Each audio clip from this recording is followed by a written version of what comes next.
downtown Charlotte, our continuing coverage of the 2026 Atlantic Coast Conference Baseball Championship. Game 2 of day 2, the second round action. 12-seeded Stanford still here. They dismissed Cal yesterday, and we see the tournament debut of number 5 Miami here at Truist Field. Already one game in the books. The Cinderella run of Duke is over, thanks in part to Zach Jackson. He's thrown out Matthew Strand, meat at the dish, and then a triple put Virginia ahead to stay. Cavaliers and Chris Pollard meet Georgia Tech tomorrow. Notice they've changed the game time, 11 a.m. tomorrow here in Charlotte. Try and dodge some rain here in the Queen City. Still 3 o'clock. Boston College will meet the winner of this game. Great to be with Bobby Miranda, West Durham. Welcome back to our coverage. Going to be interesting here because Miami sees a Stanford team that did some good things yesterday, Bobby, but I'm excited about the Canes here. The Canes are a sleeper in this tournament and nationally in the NCAA tournament upcoming. They lose their superstar, Daniel Cuvée. Others have stepped up across the board for the Canes, and they have a solid program, a solid team. Yeah, they might have, because of Georgia Tech and North Carolina getting a lot of headlines, really flown under the radar coming here to this event. And we're going to get to see a terrific pitcher today. Senior from New York, Rob Evans, a left-hander who looks like he's ready for the moment. Yeah, advanced arsenal, an array of pitches, 2-seam, 4-seam. He'll go runner, and then he'll go ride up in the strike zone. Changeup is elite, curveball's quality, the slider as well. You're going to see about a 5 to 6 pitch mix, and throws it in there, 91 to 94 miles per hour. And the order he will see from the Stanford Cardinal, who picked up win 28 yesterday. Sasaki, Tokheim, McDonald at the top of the card. Charlie Bates was terrific yesterday, 3 for 3, a home run, 3 RBIs. Moran, Gian, Nadai, you see his details at the bottom. Stoll does the catching today, and Brock Sell will be in right field. And that sets the table for our second ball game here. And here is Rentaro Sasaki.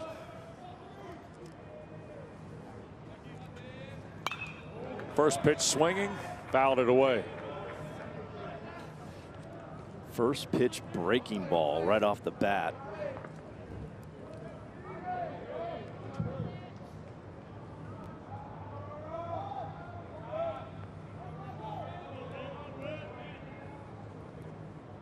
A lot of power at the plate here, Wes. Yes, sir.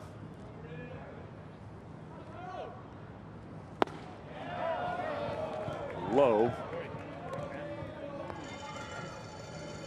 Sasaki, 27 of his 53 hits have been for extra bases.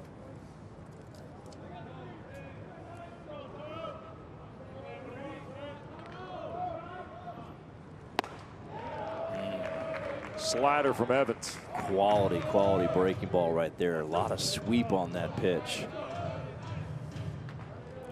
Evans really knows what he's doing out there. Very accomplished. Super excited to watch him throw today. Lefty on lefty setup as well to start the ball game. That ball ripped on the ground and handled by Ogden. 1 away. And that will bring Teddy Tokheim to the plate. I think he's the #1 freshman hitter in the nation. We'll get to more of that later in this game, but look at those numbers. 1.1 OPS, 350 basically a batting average, 16 bombs. That's the real deal. 35 strikeouts, 195 at bats. Gets the ball in play. Evans starts him away with a fastball. And when Tokheim's right, he's hitting the ball through the middle of the field with power.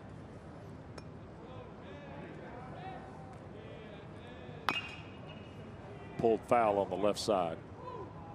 Was a little more pull yesterday here in game 1.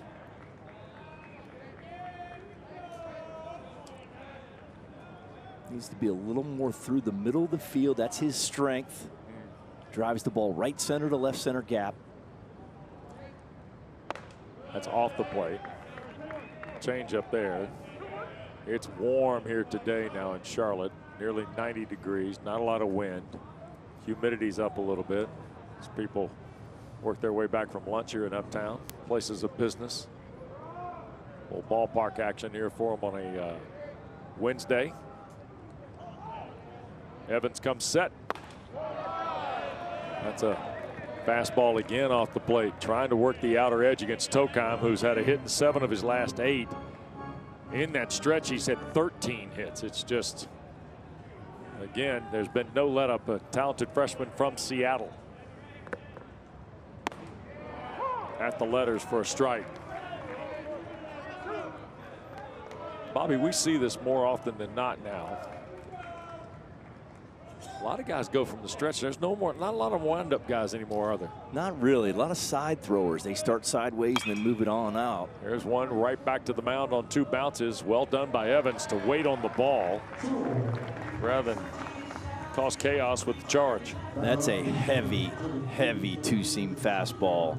93 with almost 20 inches of horizontal break. That's like trying to hit a bowling ball with a broomstick when you make contact. Court McDonald steps in. McDonald in the ball game yesterday was 1 for 3, drove in a run and walked twice.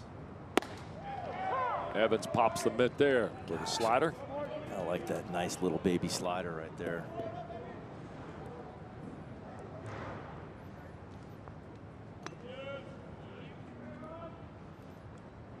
McDonald patient.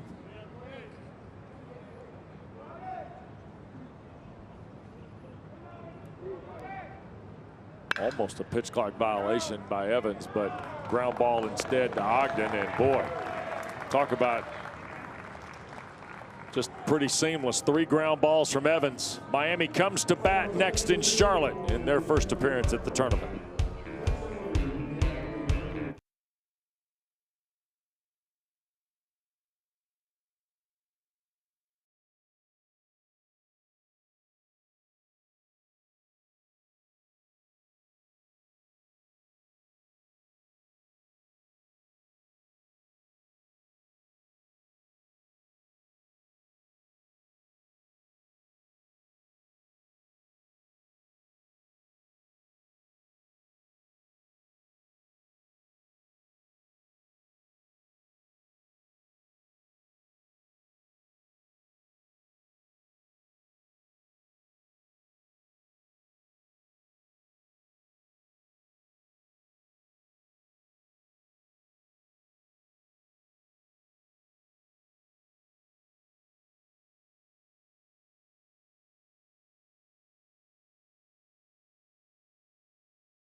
And we welcome you back.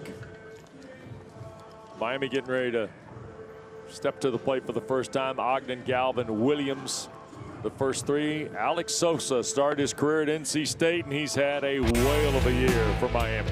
About 16 home runs and 64 RBIs. A lot of power in those hands and that barrel of that bat. 462 in the last 2 weeks. And 32 extra base hits on the season. Yeah, he's been terrific. And the Miami 9 will be facing Andrew Shaw here of Stanford. Yeah, another left-hander right here. We've got the lefty matchup. Strike machine. 2.83 walks per 9. The standard is 3. He'll throw it in there at a high level. It's a good mix of fastball, slider, and change. Loves the breaking ball left on left. Look for that. Almost 40% of the time he'll throw that pitch to left-handers.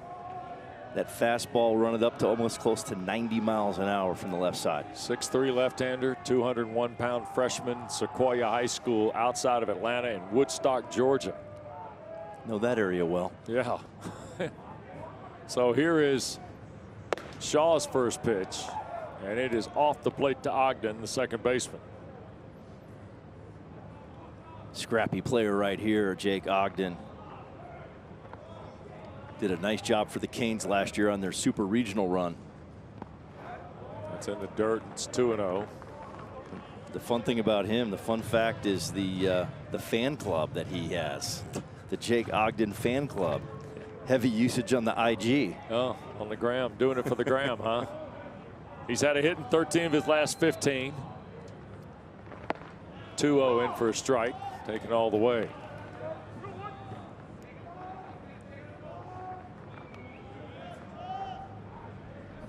Creating his own message. He's ready for the big leagues in already. Oh, yeah.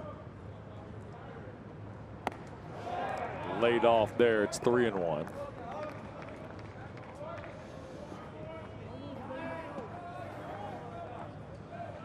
So here's Ogden with Shaw playing uphill to batter number 1.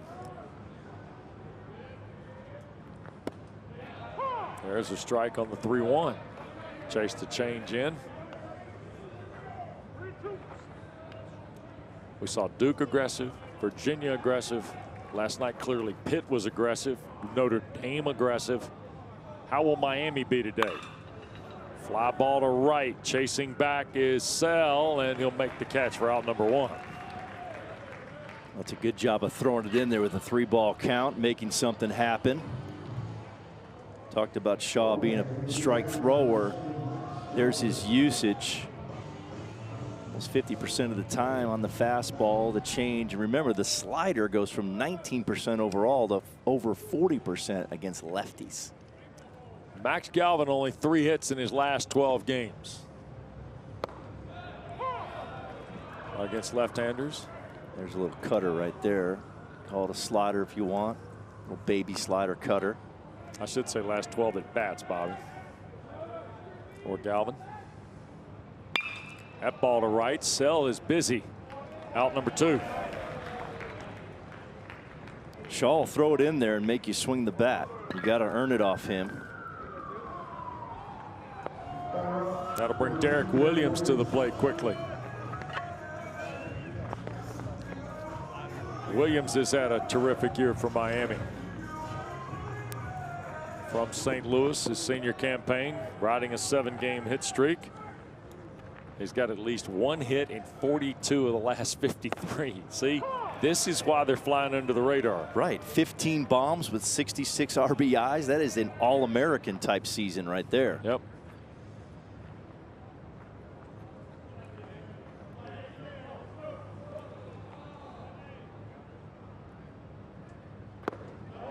How about this, Wes? 360 in his last 2 weeks. Yeah. Been interesting. You look at some of the breakout stuff on him. I mean, he's 6 for 10 in the last 5 games with the bases empty. All sorts of little, and you can find stats in baseball. We all understand that, but you start kind of picking how Miami lines up, and boy, JD has done a terrific job of building this lineup. Because remember, Alex Sosa's right behind this guy. Absolutely. Arteaga. 1-2 on the ground to Gian. 3 up, 3 down for Miami. When we come back, Charlie Bates, big star for the Cardinal yesterday, steps up to the plate.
Well, local kid done good. Charlie Bates will lead off for Stanford. And yesterday, Bobby, he was terrific against Cal. Yeah, got on some balls, hit some heaters, and hit this one very, very far. The stairs of the stadium keeping it out of the road over there. Found out some key information in between games. What do you got? Longest home run of the tournament. Tyler Albright. Yep, that one is served off the leg. Oh, right to the shortstop. Throw. Safe is Bates. This was almost a 1-6-3 off the bat of Charlie Bates. This ball was ripped. It's like an old school pinball machine right there. Leg off the bag, trying to make the play. 105. Oh, yeah, that slows it up. Here comes the bag. What a play by Sheehan. Just to get to that and make the play. Very athletic. Single. Starts the second for Stanford. First hit of the ball game for either club. Let's see how aggressive David Esker and the Cardinal are here early against Miami. Remember, they lost 2 of 3 during the regular season. Tyler Albright's home run was 436 feet. Wow. Awesome. Yep. Last at bat ever in college baseball. Yeah. It's a beautiful thing. Ball popped out of the mitt of the first baseman, Alex Sosa. That's the longest of the home runs. Although they said Fenderson last night of Pittsburgh hit a shot. Yes. To use the golf term, there are some ball strikers in this event at the plate. 0-1 it is to Moran. That ball toward the gap. Bates is off with the crack of the bat. Bates, that ball gets all the way to the wall. Bates is going to be waved. The throw will not be made, and Stanford leads 1-0. RBI double for J.J. Moran. J.J. Moran seeing a ball up and out over the plate. It's a breaking ball on the backside of the plate. Stays through the right center gap here. Drives it all the way to the wall. Charlie Bates scoring easily from first base. Cardinal up already in this game, 1-0. Stanford was 7 of 14 with runners in scoring position against Cal. The RBI double plates Bates from first, and here is Eric Gian.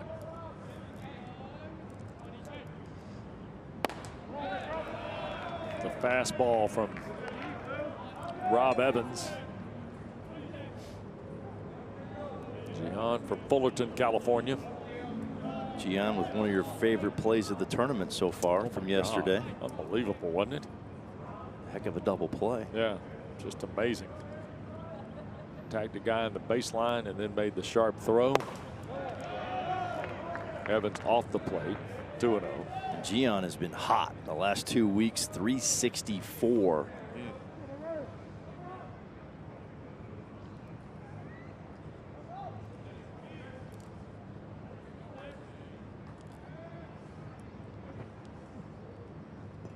Evans comes set here. And taking a strike all the way.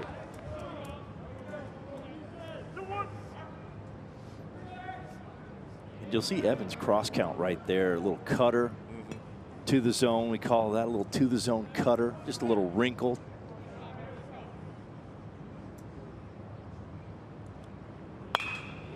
Fouled away.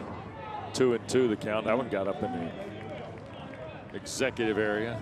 David Esker, 9th season at Stanford. Interesting that these respective head coaches, both alums of their institutions who played for legendary head coaches that met in College World Series. No time question. and time again. No question. 2-2. Turned over. Here's the shortstop, Sheehan, on the run. Well, they called it. I'm not sure what's going on here. It might have Had a potential injury there. So Gian is out. Oh. The bat. Yeah, the bat. His own bat tripped him up. Sure did. I'm not sure I've ever seen that before. He's retired 6-3 in all the for out games number I've one. seen. Usually you throw the bat to the backside and it's never in the way when you're running. Yeah. It's Moran gets the third, by the way. Moran, rather. And now that'll bring Nadi to the plate, the Aussie, who was terrific here yesterday. Chance for Stanford to scratch another run in. Yeah, with the infield back, all you're looking for is a ground ball past the pitcher.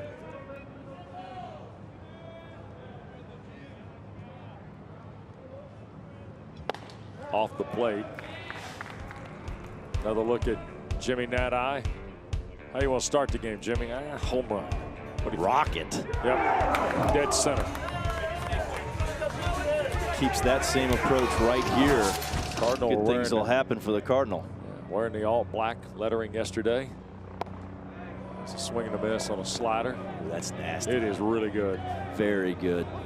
You're just running out of barrel in there. All you've got is handle. Bats can only be so long, Bobby. Gets kind of narrowed also. Yeah. It's hard to hit it with the handle, right? Exactly. You can hit it. Probably not very hard. 1 ball, 2 strikes, and now timeout asked for. Got an equipment issue. Yeah, got to re-gear.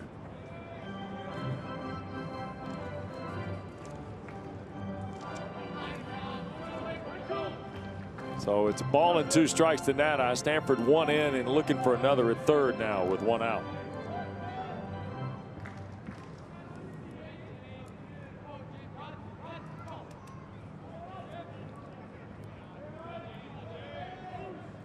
Boy, Evans wanes the clock. Called strike 3 on Nadi. There's that 94-mile-an-hour 4-seam. We told you he goes 2-seam arm side, but he pounds a 4-seam in right here on Nadi. That is just a perfect pitch. Couldn't have handed any better to the glove. Yep. At 94, Wes. First strikeout of the day for Evans. Miami pitching has had 10 or more strikeouts in 11 of the last 14. That ball on the ground to the right side and scooped by Ogden. And that will take care of Stanford's threat. But the Cardinal push across a run.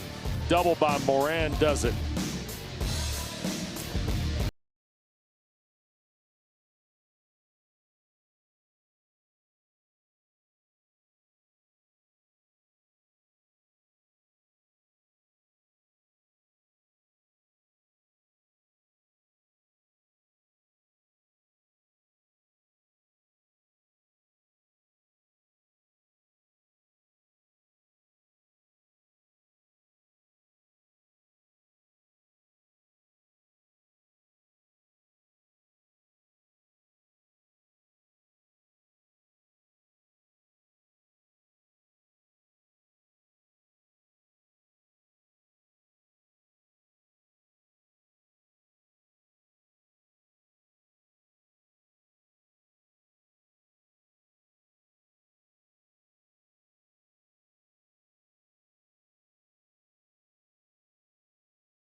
Welcome to Squeeze Play.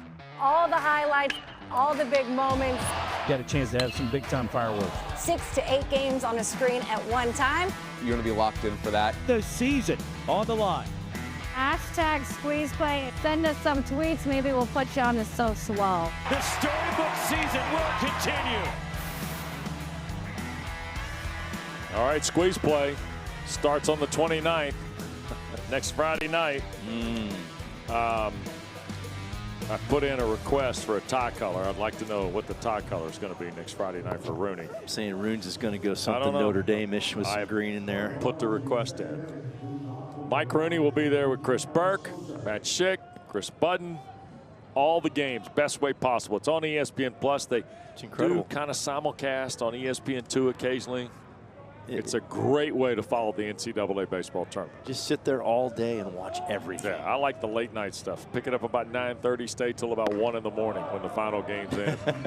Out on the West Coast. We got to have a regional in LA, right? That's guaranteed late night. Yes. Well, UCLA definitely is getting something out there, that's for sure. Here's Alex Sosa now. First time we've seen Sosa stepped in. Here in the second to lead things off for Miami. He's the real deal. Pitches away to Sosa. A lot of thunder. 23 RBIs in the last 12 for Sosa. And a 462. 462. He is the real deal because he has a lot of thunder and power and hits for a high average. I mean, he's a guy that could play in the big leagues. Soon.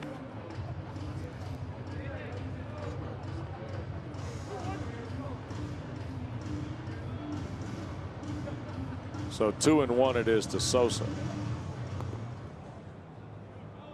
Start looking at his numbers, man. Your head will start spinning. Fouled away. Last 10 games, 381, 16 of 42, 5 homers, 18 RBIs. That's the last 10. Not bad. No. Not bad at all. I mean, and again, like Max Galvin, 10 of 38, Sosa being, I'm sorry, 15 of 38, Sosa being 16 of 42.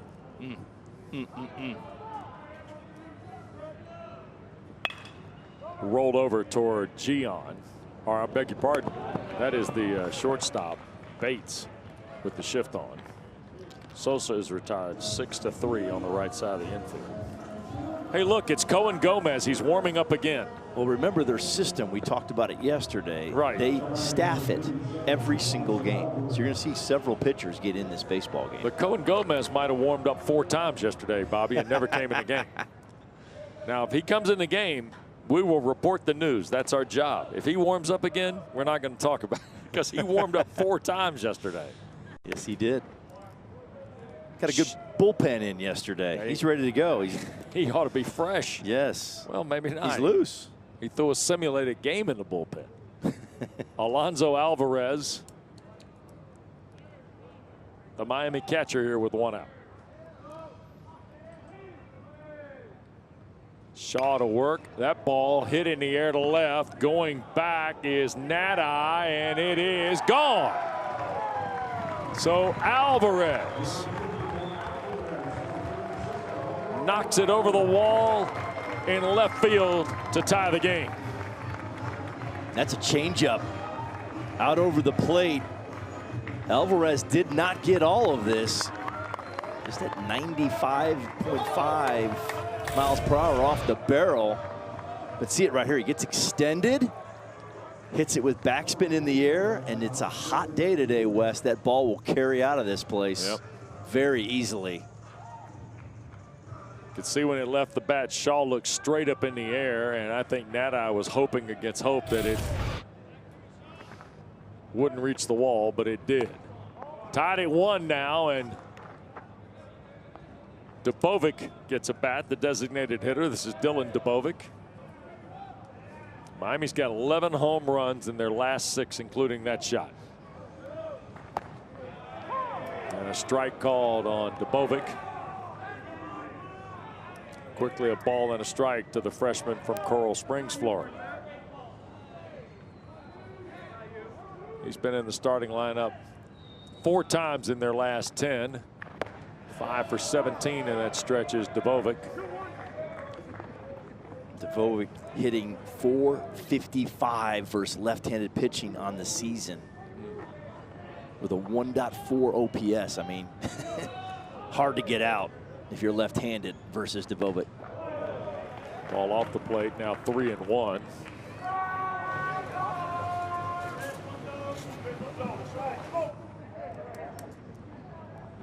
Interesting thing is Alvarez In the last 2 weeks, hitting only .217. Goes yard immediately off Shaw. Swing and a miss, 3-2. Missed it on the change. Miami has split their last 12 ACC games coming to the championship. They lost 4 conference series on the year at Florida State, at Duke, at NC State, and against Boston College at home. That was really when the Eagles announced kind of who they were going to be this year. Right. Which is the upper echelon of the ACC. Right. Now follow me here on the rest of this. They won the series with Louisville at home, against Cal at home, and Virginia Tech at home. Won the series at Stanford, at Wake, and at Clemson. If you listen closely, who did I not mention in that whole list? Georgia Tech. And North Carolina. There you go. Fouled away. So the 2 top teams in the league. Right. Any games against those 2 for Miami will be first ever this year.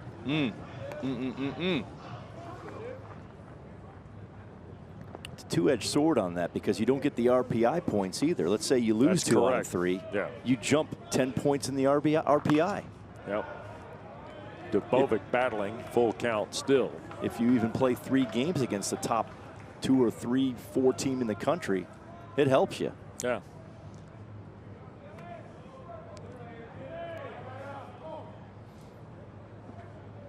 So if you take the 3rd seed Florida State, they lost the series. They lost the series to Boston College. Miami is the 5 seed. Dubovic draws a walk. So after the Alvarez home run, Shaw walks Dubovic. First walk of the day. And here in the second, we're tied at 1 after Alonso Alvarez dumped it over the wall in left field. Here's Milano, and now the parade of change, I think, maybe it's close approaching here for Stanford. It's close. So the Cardinals going to make a pitching change with 1 out in the second. Alonso Alvarez's home run has tied the game, and Cohen Gomez is next for Stanford.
Well, as we work through day 2 of this ACC Tournament Championship, of course, Carolina's the defending champ from Duke, are playing in Durham a year ago at the Durham Bulls Athletic Park. Georgia Tech's led by 3 Golden Spike semifinalists. Jaron Advincula has had a terrific campaign. Drew Burris, and of course, Von Lackey is the ACC's Defensive Player of the Year. We already told you about the Eagles.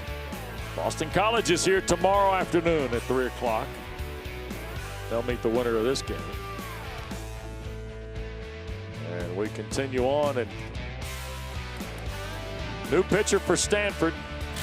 Bobby told you, might be a staff game. They're all staff games for Coach Esker, and the sophomore from Anaheim Hills, California, is Cohen Gomez. 27th appearance, 37 2/3, 38 hits, 50 Ks, ERA just south of 6. and a 4-2 campaign for Gomez. Yeah, 50 strikeouts and 37 2/3. Fastball changeup guy. Really good changeup. Tall dude on the mound. Almost a 7-foot release when he throws the ball, which is a top 10%er on that release height. Right. Like you're coming off at mountaintop when he releases the ball. And he gets Milano to start, freshman from Miami. Batting in the 7th spot here for J.D. Arteaga. You got a runner on with Dubovic, who was there, issued the walk. Gomez is up and down to the bullpen yesterday and now enters the lineup.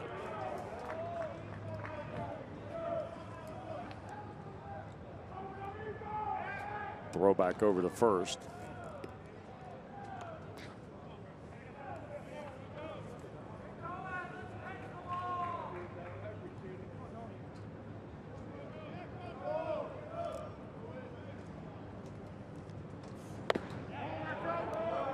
Just missed fastball on the outer edge. Cohen Gomez, good size youngster, 6'3", 225. Look at that, right over the top. That ball's just a little bit off the plate.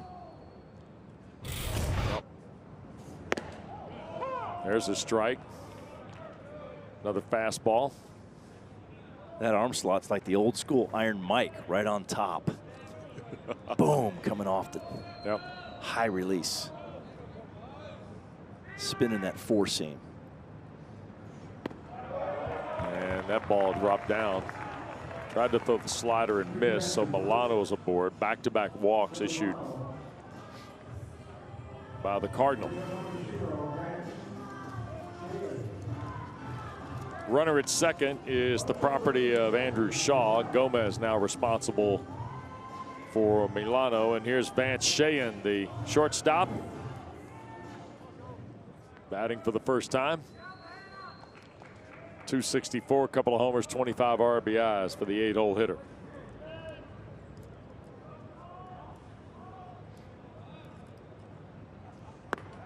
That's up.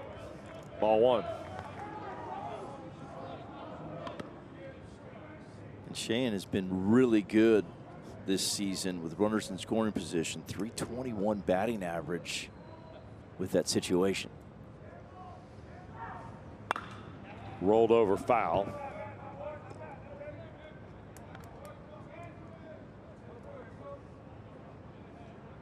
And so Dubovic back to second, Milano to first. There's one out here in the second.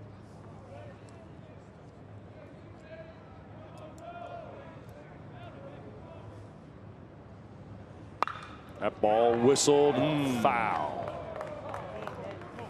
Inches. Moran made a terrific effort, and third base umpire Brandon Henson had the slowest fair or foul signal in baseball. Had that been called fair, that would have been massive trouble for Stanford, because Nadi is playing closer to left center than left. Yes. And now tipped into the glove, and Sheehan strikes out. That's his 51st strikeout in only 37 2/3. That's a lot of Ks. You see that high arm slot, and that ball just rides because that true spin of the 4-seamer defies that gravity and stays true. Has a lot of carry on it. 2 down, and Fabio Peralta, center fielder for the Canes, with first and second and 2 down. And that's tugged foul to the first base side. Peralta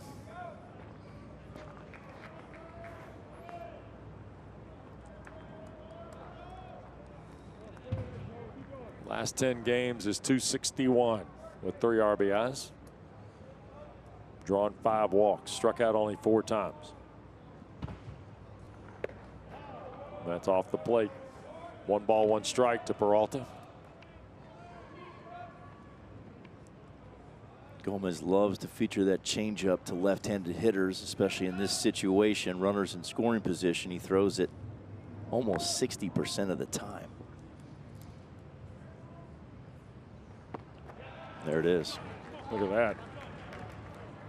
It's a good pitch. 1 ball, 2 strikes to Peralta all of a sudden.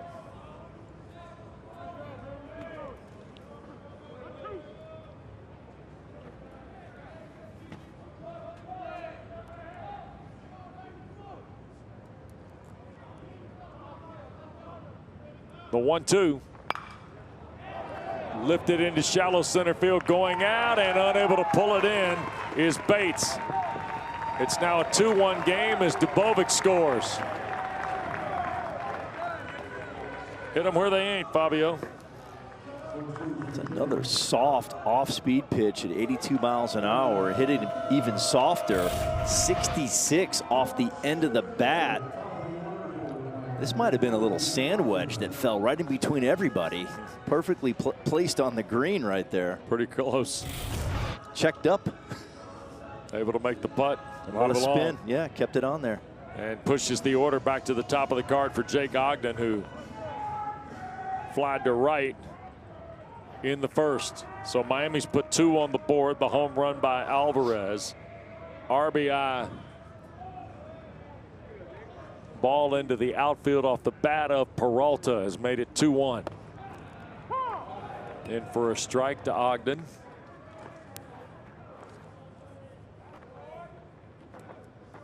Canes come to the event packing a lot of offense. The runners at the corners here. Runner at first goes, fouled away. Peralta was 7/8 of the way to second before the bat was swung. Yeah, they're not paying much attention to him over there. You see he's got 11 steals and 12 tries. Opponent's 4 for 4 on the season versus Gomez stealing bases.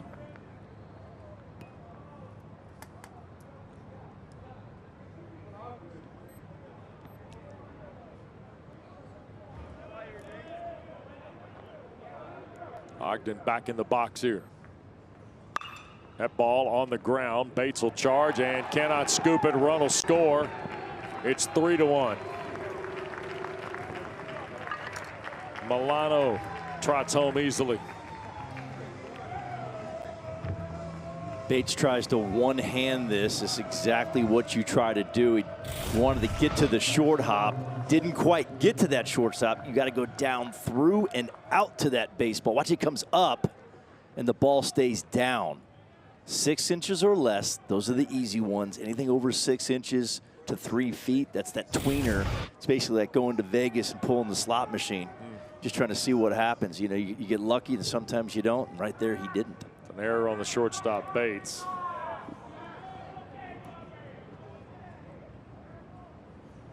And that'll allow Galvin to get a crack at it. I think he played that ball perfectly. He just didn't quite finish his route with his glove and his feet. Right. To shorten that hop up and make it easy. Deaden the spin into his leather.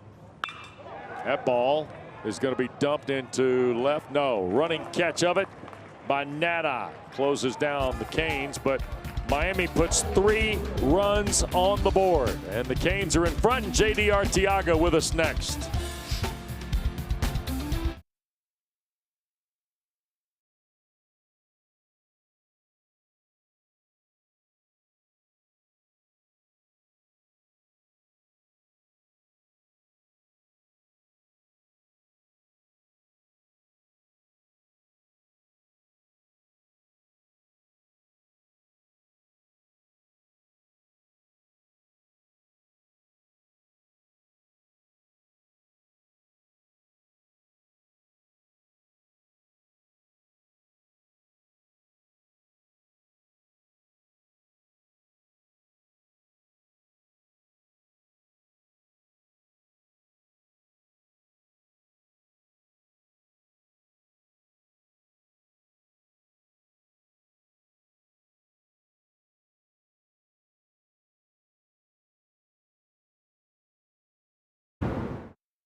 We welcome you back to Truist Field in Uptown Charlotte. Miami put 3 runs on the board in the second, and J.D. Arteaga, man, I'm getting old. I remember the one-hitter against Georgia Tech in 1996.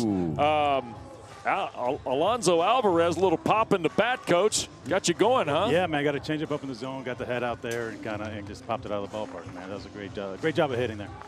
Robert Evans, JD. This guy looks like you out there. It was a little hard, a little better stuff, better athlete. Other than that, yeah, we're identical, man. But that was a great job of, just minimizing damage there, man. They got to run in, man on second, nobody out, and just to minimize right there, that's huge.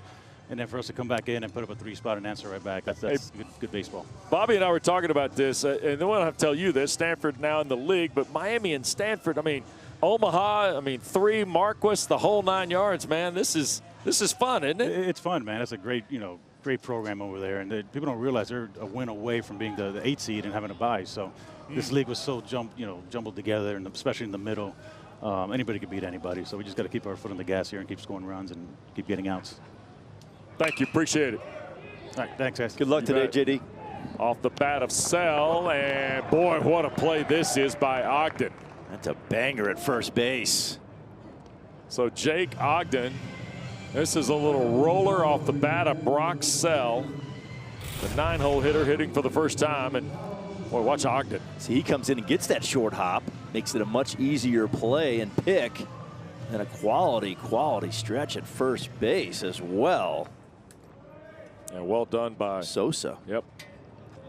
And here is Sasaki to bat for a second time today.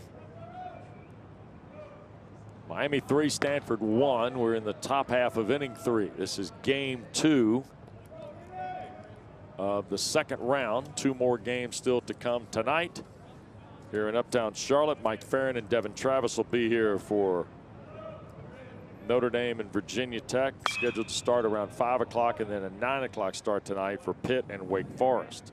Panthers were 16-8 winners last night over Louisville. Trey Fenderson 3 for 5, 2 homers, 7 RBIs, and that was only bested by what Caden Smith of Duke did in the first game of the tournament when he had 8 RBIs. Insane. Yeah. He was crazy in that game. He was on one. On a heater, yep. I guess you would say. Fastball pumped in there by Evans to Sasaki, 1-2. That's 94, Wes, right there. Up. Sasaki waits. Call strike 3 at the letters. That's the second strikeout issued by Evans. 2 away in the third. Robert Evans, the kind of guy you're going to see on TV here in a couple of years at the MLB level. It's just a smooth, beautiful left-handed arsenal right there. Command both sides of the plate. That ball toward left, foul. He throws an easy 94 from the left side. It's beautiful. Very athletic.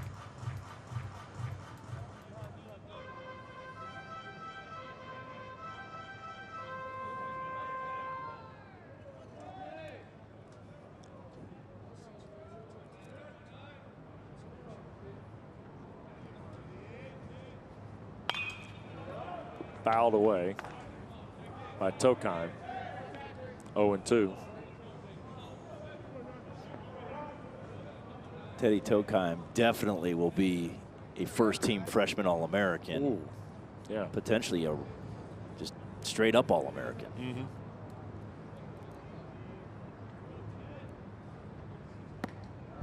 Ball popped through the mitt of Alvarez.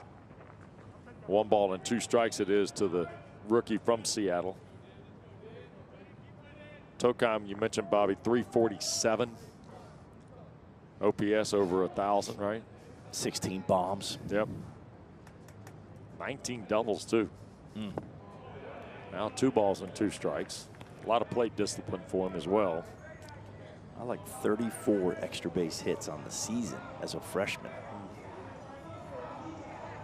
Yeah, all that helps, doesn't it? So he's got a high average, but power. I mean, it's a great combo. 2-2 to center field. It is quickly measured out there by Peralta, and it's gone. Tokheim off the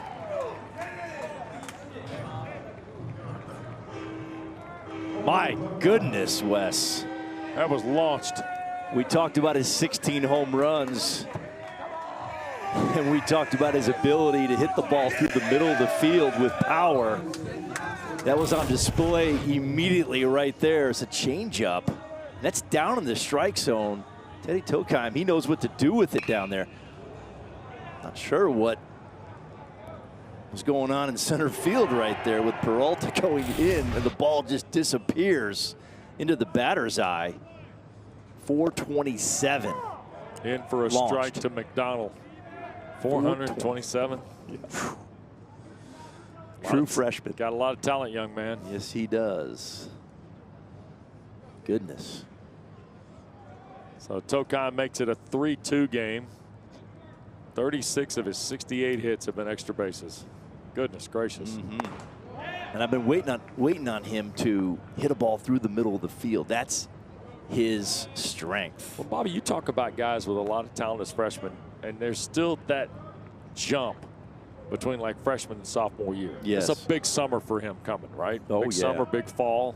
I would say it's either Team USA or the Cape. Look at this shot going to right off of Evans, and oh, what a catch. What a catch by Williams to take it off the wall. Goodness. Off the bat of Court McDonald. And watch Derek Williams go get this. Just climb Sees the it. wall. Wow. Another big play. Blue Star here in Charlotte.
Miami 3, Stanford 2. David Esker is the coach of the Stanford Cardinal.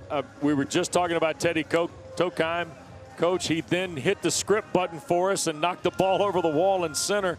You see this young man every day. Man, what a pleasure he must be to he's coach. Beyond his years, right? Beyond his years at the plate, you know, hitting off their ace, taking him to dead center field. So he's been doing that all year. If he ever slows down, it's for a very short period of time, which again shows you some maturity beyond his years. So he's been great. This changeup was down in the strike zone. He stays through the middle. We talked about it after the game. You and I saw you in the hallway, and like when he goes through the middle. Yeah. When he lets the ball pull itself and he doesn't pull it, he's going to be really good. No doubt. Well, appreciate your time. Thanks again. All right, guys. Thank you. Thanks, Esky. All right. You bet. Special. So, oh, yeah. Here's Derek Williams. You talk about special play. He took a ball off the wall, off the bat of McDonald. It looked like Court McDonald was getting ready to add to the fire. Well, every time a ball goes in the air here, you're anticipating it to leave the yard. Yeah. And on cue, the Cardinal bullpen, Cassius Thomas has gone back to work down there. You're all over that. What? On cue with the bullpen over there in Stanford. You keep telling me staff game every time they're out there. So, tell you one thing. Slight breeze. Going out, yeah, just a touch, right?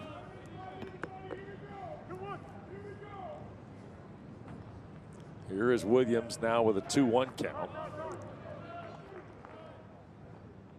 Heating up right now, too. What's the real feel right here, Wes? What are we looking at, about 92? Well, maybe the humidity was starting to move up a little bit. Although apparently our producer, Tom Schofield, and our director, the legendary Steve Turnberger, were just fine. That ball pushed by Williams past the diving first baseman Tokheim into right field. Apparently it's 64 and lovely in the truck. They're asking for jackets down there in the truck. Right. It's a single. Ball Williams smoked. Starts the good time for lunch here too, almost 2 o'clock. Enjoying the ball game. Yeah, excellent. Yeah. Cutting school. Something cooking right here. Couple ballpark. Big hitter at the plate. Yeah, this for guy, the Canes. You got to be careful here. And like anybody who coaches baseball, David Esker knows that Stanford has had a couple of opportunities here. Couldn't get the run in from third, right? Back in the second inning, you had the RBI double off the bat of Moran. Couldn't get that run home. Then the ball on the infield that Bates couldn't handle. Yep. Those are the kinds of things that, you know, can be trouble. Here's a potential ground ball, 4-6, and will not get the 3. Sosa will reach on the fielder's choice. Knock down Williams on the force for out number 1. Those 4-6-3s are the toughest to turn. You're going away, going back and forth with the throws. This is a slow developing play because everybody was playing all over the place. Right. Gian was out in the outfield. Not really double play depth. That's what happens sometimes when you have those shifts and you play deeper now. Whereas back in the day, you used to always play 2 steps in, 2 steps over. There's a ball hit to dead center field. McDonald going back. That's off the base of the wall at 400 feet. Stopping at third. There's going to be Sosa. Alvarez has got a home run and now a double.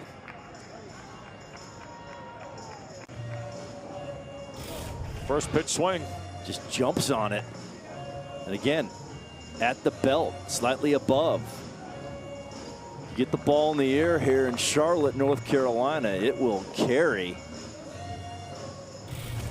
Third hit allowed by Cohen Gomez. And Stanford going to make another change. So we'll step aside. The new Cardinal pitcher, Cassius Thomas, is next.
We're back here in Charlotte, uptown at Truist Field, hosting the ACC Baseball Championship. We started yesterday with 4 games, 4 more today. This is game 2 of the 4. Here is the Duke transfer from Los Angeles. This is senior Cassius Thomas. We'll get a look here in his 28th appearance of the year. ERA just north of 5 through 30 1/3. 19 Ks, has allowed 36 hits. And young man who was at Duke and back to the West Coast and Northern California to finish his career here with the Stanford Cardinals. Going to feature firm stuff, up to 95 miles an hour, a 91 mile per hour cutter. Fastball cutter guy. A lot of life in the zone. Third pitcher of the day for the Cardinal. 27th appearance coming in. This will be his 28th of the season.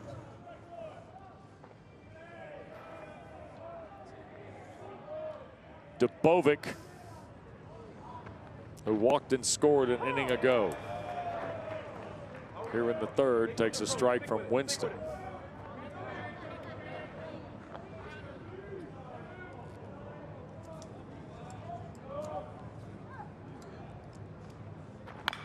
There it is. Ground ball to third. They're going to throw to the plate. They will tag out Sosa. That's out number 2. It's a nice little cutter.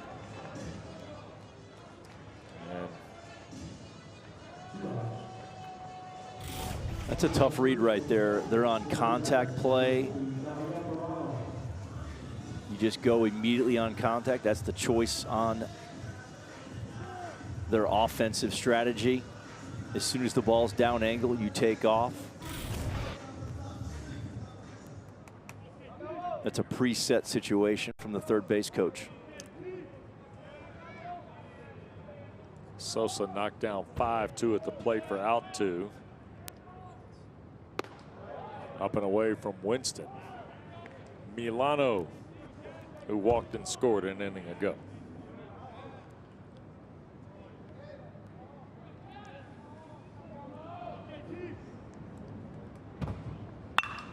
On the ground, sharply hit to second. Gian backs up, makes the throw, and that'll take care of the threat.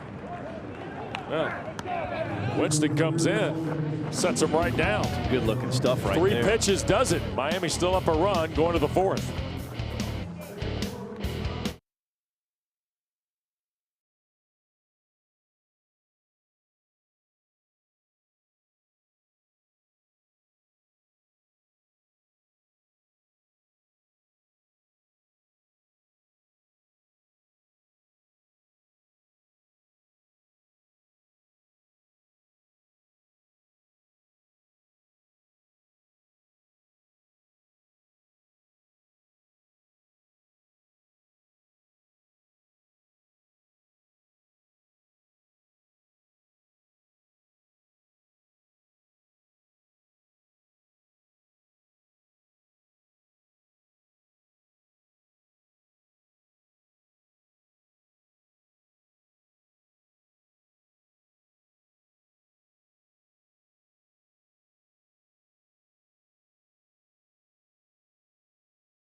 The epicenter of college baseball.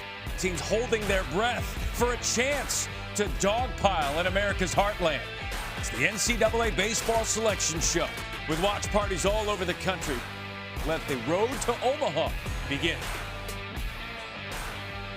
That is Monday at noon on ESPN2.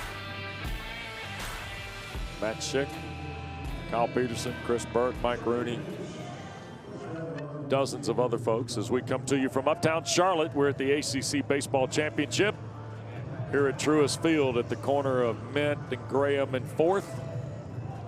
And this is day 2, second round. Great to be with Bobby Miranda, Wes Durham, Tom Schofield, our producer here in the afternoon session, Steve Turnberger, our director. Great crew. Thanks to the hard folks who've been, I mean, leave here at 1, show up at 6.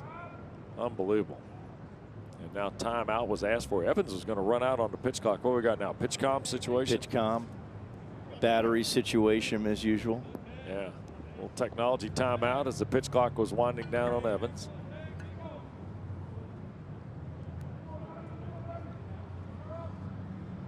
So Evans finally settles in. First pitch. Oh boy. Charlie Bates pulled the trigger, strike 1. A lot of arm side run on that pitch at 92. So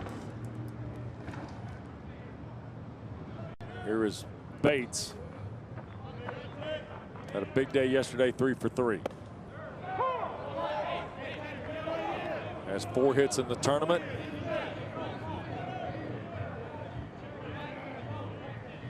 And now it's 1 ball, 1 strike.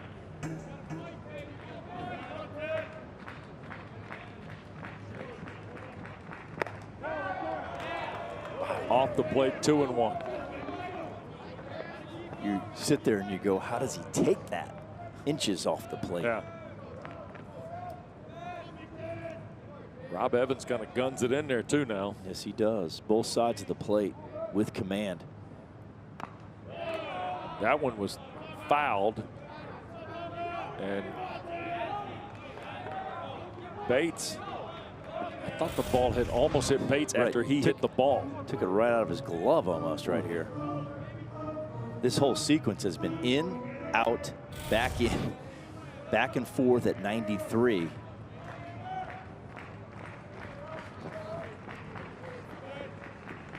That ball away. Off the foul against the fence. 1-2. Doing a great job of fouling some pitches off, working this count, battling, scratching, clawing to stay alive.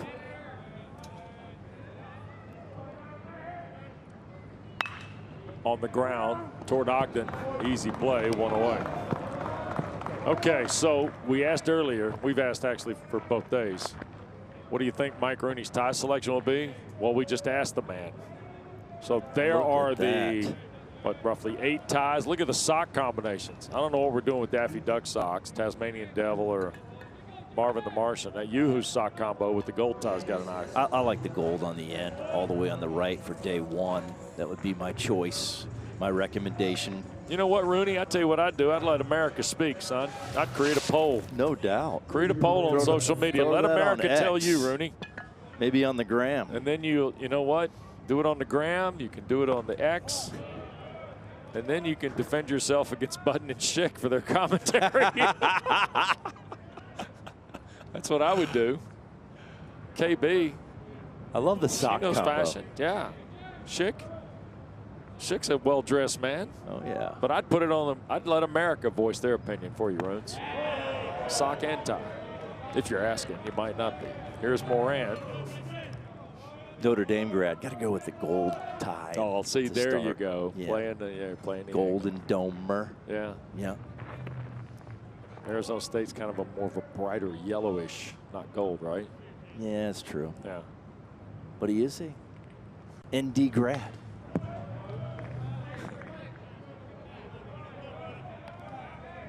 So now it's 2-1 to J.J. Moran. Stanford here at 28-25. They went 13-17 in the ACC. They hit 50 home runs against the league, which was tied for second. Fouled out of play. They slugged at .479 against the league, which is a pretty good number for a team that went 13-17 in conference play. Sure. Did not steal many bases, though, Bobby. Only 20 of them in ACC play. Yes. I think JD hit it on the head. Much better team than their record shows in this league. Well, how about Arteaga also noting a 1-game difference would have had him 8th, right? Yeah. Fastball on the inner side. Just missed. Full count now to J.J. Moran with Rob Evans dealing here. Pretty good pitch at 95, just off the black. Starting to heat it up. That's ball 4. That's a great at-bat. So the walk will be the first of the day, issued by Evans, who has struck out 2. And here's Eric Gian. So you're telling me that most of the pitching prospects that we'll see going forward, there won't be any wind-up guys. Not many wind-up guys. It'll be like the dinosaur. I mean, just if you watch a big league game or a college game. Yep, that ball rifled. This could be 2, 4, 6, 4, 3, and it is. Look at that. And we'll have to push that conversation to the next half frame, because the inquiring minds want to know. Nothing doing for the Cardinal in their half of the fourth next.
Well, you know there are Canes everywhere, right, Bobby? Yeah, look at that. Yesterday at Charlotte Christian School, J.D. Arteaga and the Canes went through a workout. By the way, Charlotte Christian just wrapped up their 18th state baseball title here in the Queen City area. And that is Greg Olson, former Panther, former Cane from New Jersey, who's also a middle school football coach at Charlotte Christian, and J.D. Arteaga. That's some big team photo, all sorts of stuff, huh? Big time alums right there from the U. Olson spent a few moments with the team. Canes everywhere, man. And Miami 3, Stanford 2 as we work our way to the bottom of the fourth here in Charlotte. Ground ball. Gian across the body. Tocom, nope, came off the bag. It'll be an error, I believe, on Eric Gian for the throw. See what happened on this throw as it pulls Teddy Tocom off the bag. Just a routine play.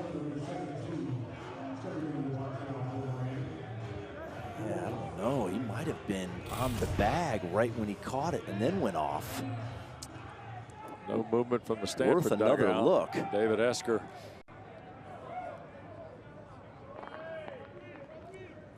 So 1 on, nobody out, and here is Peralta, who drove home a run, trying to handle the bunt up the first base side foul. That's unlike Gion. He's an excellent defensive player. Can't tell right there. Ooh, No, close. you can't. I don't think there's enough to even overturn it, I Bobby, think you're whether right. it was or wasn't. I think you're right. So Tocom. And here's Peralta again handling the bat.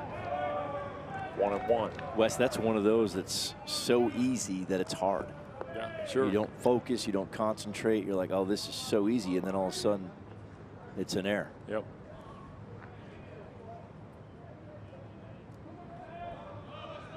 Peralta again shows bunt. Takes the strike as he tried to make the play. 1-2. He was trying to bunt that. It was a very lackadaisical effort to do so. He's just punching at it late. He's out there early. You want to bunt it down on the ground. Don't you want it to hit the bottom of the bat almost? You want your hands out front. Yeah. He's going to swing here, I think. We'll see. Yep. Pitches away. Curve from Winston. The more you get your hands Thomas, out rather. front at the top of the strike zone, the easier it is. You ever try to catch something that's right next to your body, your eyes lose it. Get that extended out front, you get a good look at it. Cassius Thomas comes set. Fastball, threw it by in the dirt. There's Be your a wild bunt. pitch. And There's your bunt. That's what Miami wanted. Sheehan will go to second on the wild pitch. Just like they drew it up, Wes. Yeah, yeah.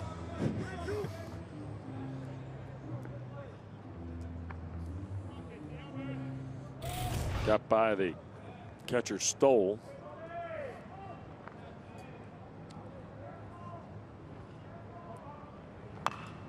Chopped right at the plate. Stays 3-2. Nolan Stoll is the catcher today for Stanford. Yesterday, Luke Lavin was the catcher. Hideki Prather was the leadoff catcher for California, who hit a home run. Outside on the full count, ball 4. So now, without putting a, they've only put the bat on the ball once, and they got 2 runners. And they turned their lineup over. Yep. Now they're at the top. And here comes Ogden, Galvin, and Williams. Go with from nobody out and 2 on. Yeah, you go from a hitter that's hitting 154 in the last 2 weeks to a hitter hitting 333 in the last 2 weeks. Yep. 3-2 game, and Ogden and the Canes may have a window here. Reached on the error by Bates, and now the bunt up the third base line, and they'll get the out at first. Sacrifice, though, will push Sheehan to third and Peralta to second. That's textbook execution right there by Ogden, making the third baseman J.J. Moran field the ball. Look at the hands, they're out front. Barrel's pointed down the first base line. That makes the angle to the third baseman. Just a well-executed bunt and good baseball play all around. Thomas now looks in on Ogden, or on Galvin, who knocks it right back through the box, and here come the 2 runs. It's now 5-2. How about that? That's beautiful baseball right there. Through the middle. That's where those RBIs live. And then bunting both runners over to third base and second base. Now a knock is 2 versus 1. Sure is. So you go back, tack on the error. They got Sheehan aboard. The walk to Peralta.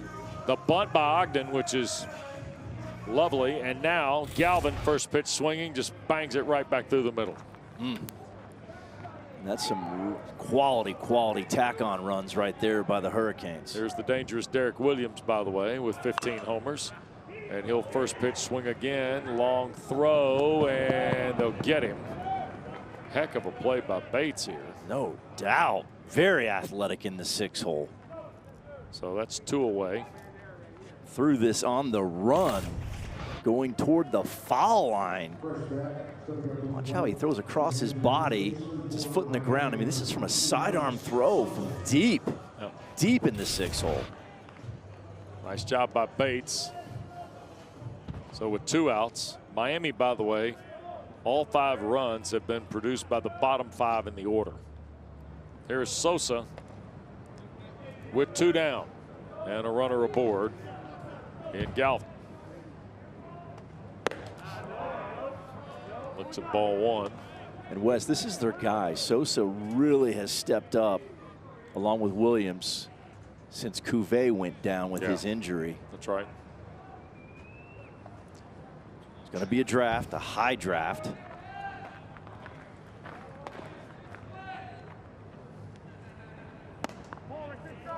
And that's a fastball, 2-0 inside. Catcher by trade, plays all over the place on the corner of the infield.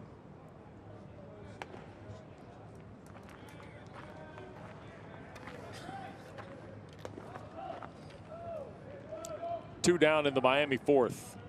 2 in for the Canes and looking for more. Sharply hit up the first base side, foul.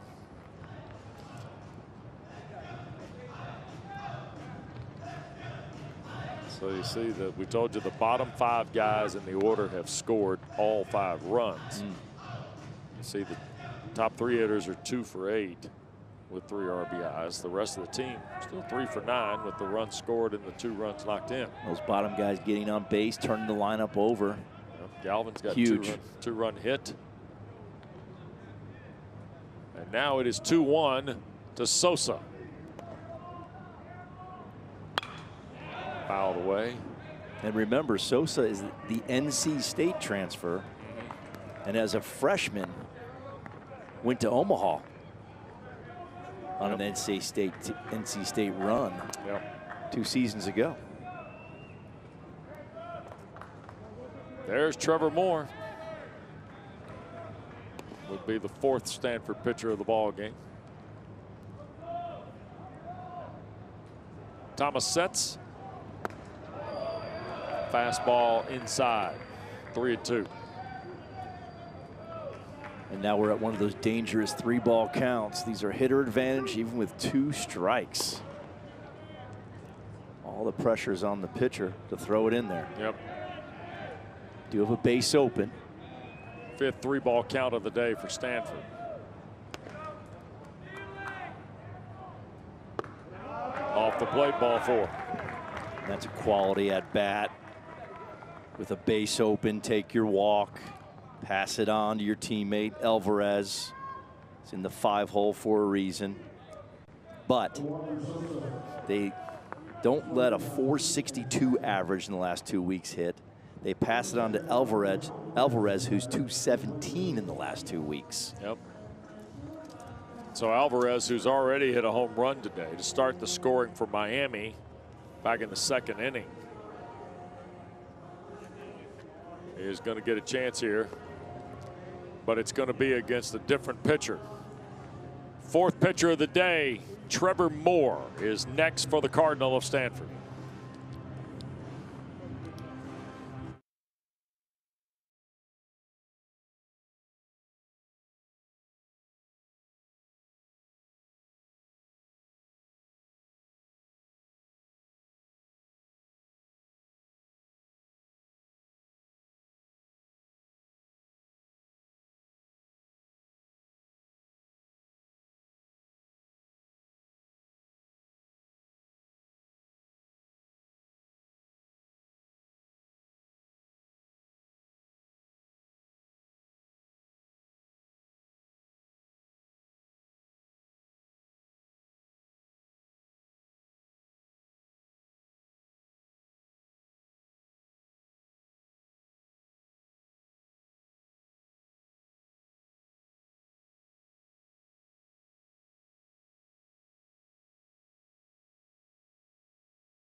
I don't know about it. He got any numbers here.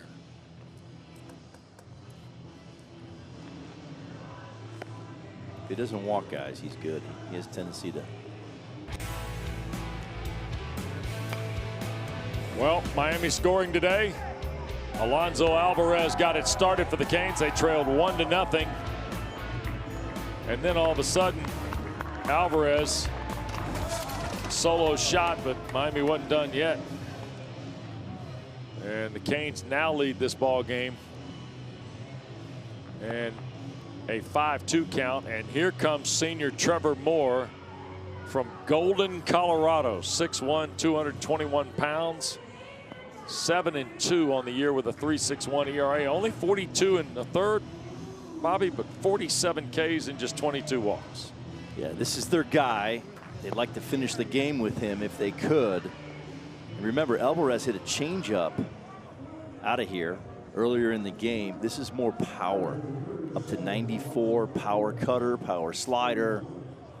Saw this guy throw about a month ago against the Louisville Cardinals, and he was outstanding. They brought him in about this stage of the game, and he finished it.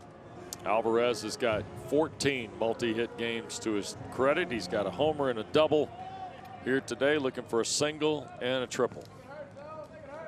2 aboard. You got Galvin at second and Sosa, who walked, is at first. And here is Trevor Moore's first pitch of the ACC Baseball Championship. It's fouled away. Went right at him with a fastball, basically right down the middle.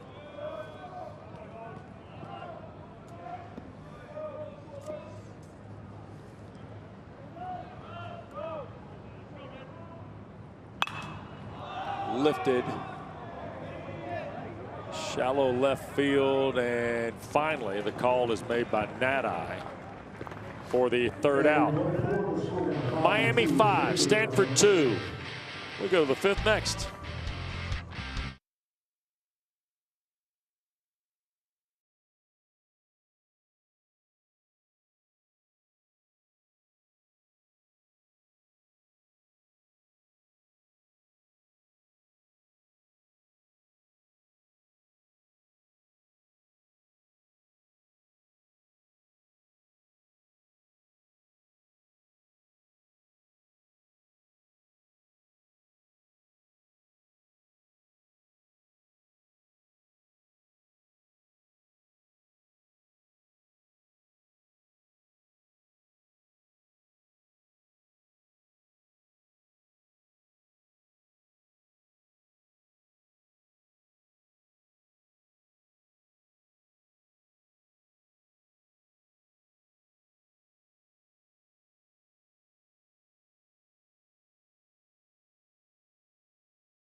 Well, David Eskers gathered the Cardinal, who at 28-25 and 13-17 coming to the tournament out of the ACC, probably have to win the event to go to the NCAA tournament, Bobby. So down 5-2, and they're in the 5th.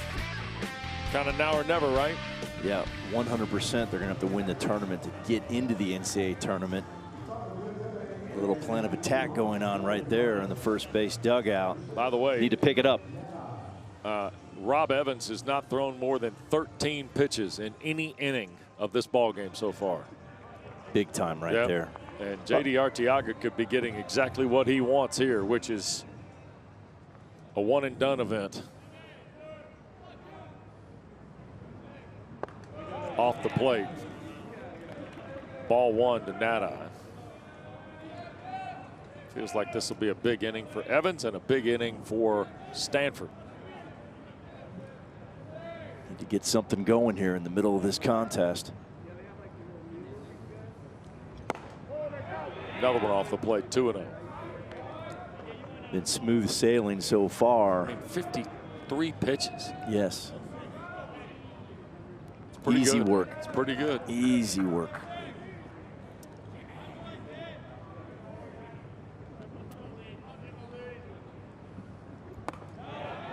Three and 0. Evans has lost his spot. Strike thrower.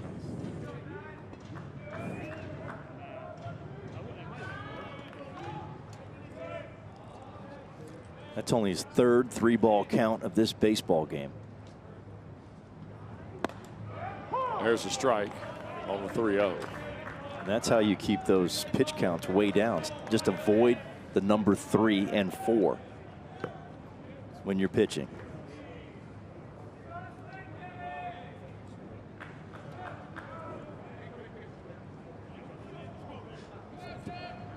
(3-1) off the plate ball, 4-5 pitch walk. Donata starts the 5th.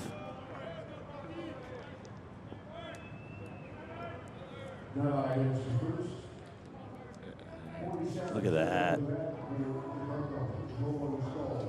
I mean, Bobby, in a tournament, even single elimination, in double elimination, you'd certainly let him go. For sure. But even in a single elimination here, you could menu this out like you would a regular season game and just let it go, because you've only got to win 4 times to win the championship here. If you can get your pitchers to throw 16 or 15 pitches an inning, you are just loving life. Right. As a coach. Yeah. Here's Nolan Stoll. He's well below that. Bounced to second first time up. That's in the Duke. 1-1. Oh, good heavens. Hard on himself right there. Right. True head punch. People talk about it. Not often do you see it. 1 ball, 1 strike to Stoll. Foul back.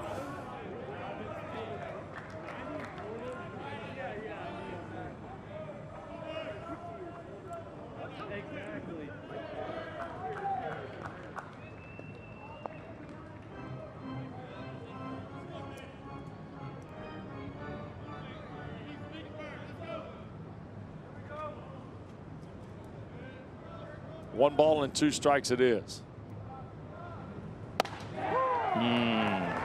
Called strike 3. 96. Yep. And the freshman from Stevenson Ranch, California, is strikeout number 3 for Rob Evans. That's just an elite heater on the inner half.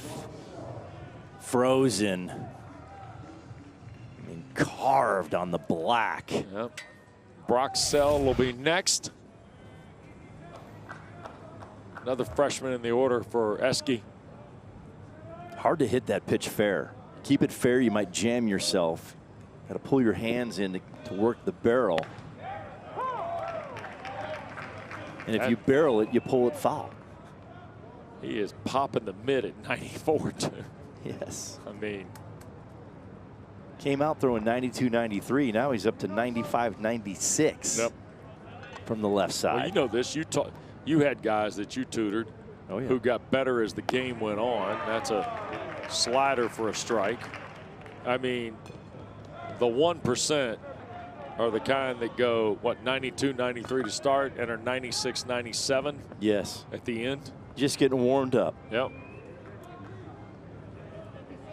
41 strikes and 62 pitches for Evans. And that is called strike 3. He is painting. Yep. Painting that away from arm side fastball, that glove side fastball to lefties and righties. He had struck out 2 in the first 4. He has gone back to back here in the 5th. And now Sasaki, who was called out on strikes 2 innings ago, bats with 2 away. His fastball command is a thing of beauty today.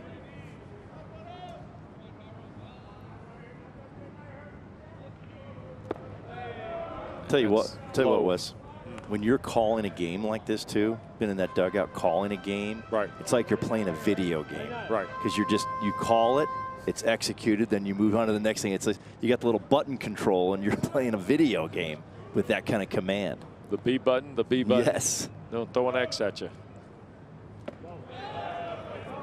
Tried to dump the slider in there. It's 2-0 to Sasaki. He's got to. You talk about playing for the right guy, Bobby. Mm-hmm. Arteaga was just terrific as a player at Miami. Miami Hall of Famer. Oh yeah. That ball sailed over the head of Milano and into left off Hintaro Sasaki's bat. That's 96 up. Sasaki just serves it to left field, gets on top. Watch it right here. You can see it's at his belt. Kind of gets a little beat on this, stays inside. Well, he's got a good swing. Yes, it's beautiful. Didn't try to pull it, saw it up, went to the backside. So here's Tokheim, who's already homered today. In fact, Tokheim, prior to the Sasaki hit, the last Stanford hit was the home run by Teddy Tokheim. And this is what it's all about with 2 outs. Your best hitter at the plate, 2 men on, down 3, 1 swing away from a tie ball game. First and second now for Miami. And a reminder, Teddy Tokheim hit a changeup down and out over the plate, dead central off the batter's eye. Yeah, Evans knows it. Stanford's 0 for 3 with runners in scoring position today. They were 500 yesterday, 7 of 14. Want to have a chance here. They probably need to take advantage of this. For sure. You got your guy at the plate, 2 men on. And Tokheim stepped out. Got an array of signals. And now time asked for by Miami. And we're going to get a pitch calm. There's the ball ball. Was down. Yep. He just powered it out of here, Wes. I mean, it's impressive to take a ball down in the strike zone and hit it 400+ feet. Yeah. You see most of these guys in this tournament, it's above the waist or at the waist. To hit the ball down in the strike zone like that for that kind of power, that's the next level. Laz Gutierrez, the Miami pitching coach, out to exchange the pitch comm with Rob Evans. And there's a look at Teddy Tokheim and the company. John Stutzer, Florida State. Ethan Ball, Virginia Tech. Hokies are here later tonight. It'll be Friday before you see the Knowles. There's a throw down. They tried to block the bag. Sasaki right back in between the legs of Sosa to touch first base. Some big time freshman players in this league. That graphic showed them. 2 balls and a strike here to Tokheim.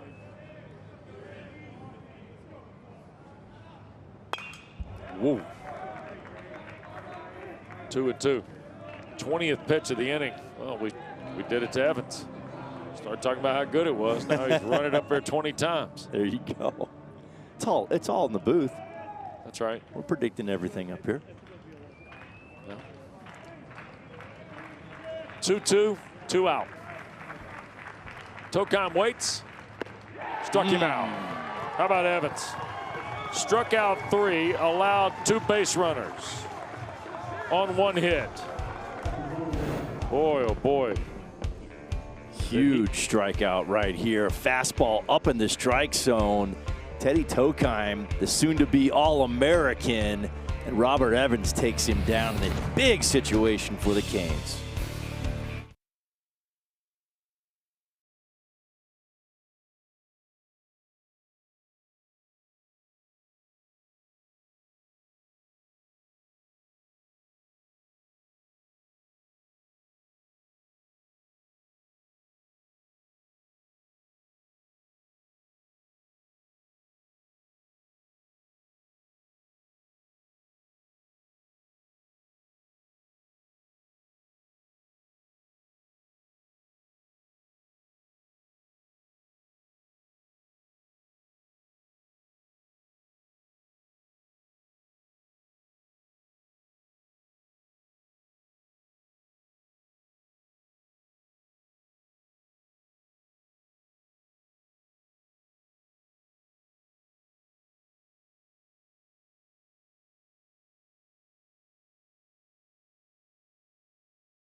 real fun. Just getting started. Run straight for the breakaway. The celebration is on.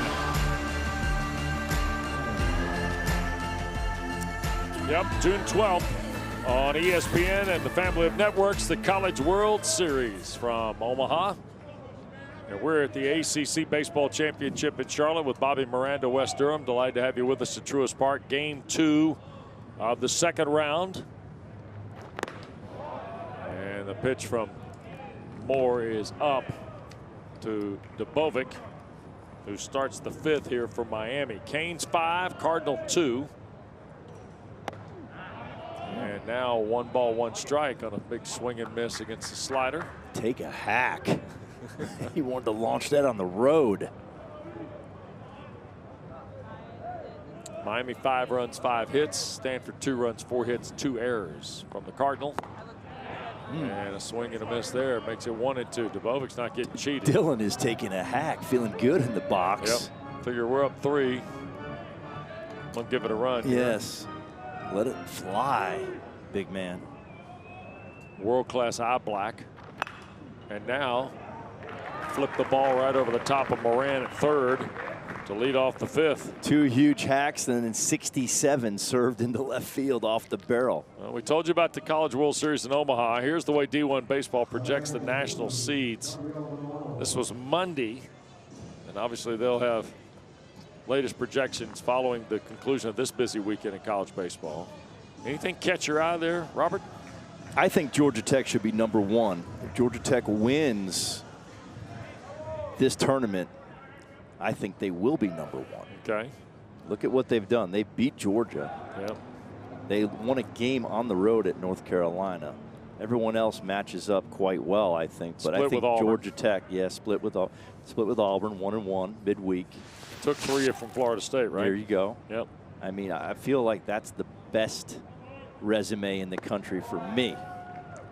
And by the way, the Tech-Georgia game in Atlanta this year at Truist Park, the home of the Braves, drew 20,000+ again. Yes. It's always a great event. Oh, it's been an unbelievable event. And 20-odd years ago, the Jackets and Georgia got together to do it for charity as part of their 3-game set they played every year. Now it's just the 1 game. Yes. And you see what it did for the resume of Georgia Tech. It's also what it's done for charity in the metro Atlanta area for Children's Healthcare of Atlanta and some other folks. There was some post discussion after the game that it might not continue. That would be unfortunate. That would be incredibly sad for not just the schools and the fans, college baseball in that marketplace, number 1. Yes. But also the young people and the young children that it has helped serve through the charitable events of CHOA and others. Did you see the yellow? Did you notice the Yellow Jackets record of 19-6 versus the top 25? Yeah. I mean, look, and you're going to hear a lot about Georgia Tech and Carolina the next couple days. The team at the plate right now is capable of winning this event. No question. Yeah, they've got the pitching today from Evans so far to perhaps set a table to be there on Saturday or Sunday for sure. Yes. Remember, they're just outside the top 4. And we were talking about Miami's schedule and the way it's kind of orchestrated itself.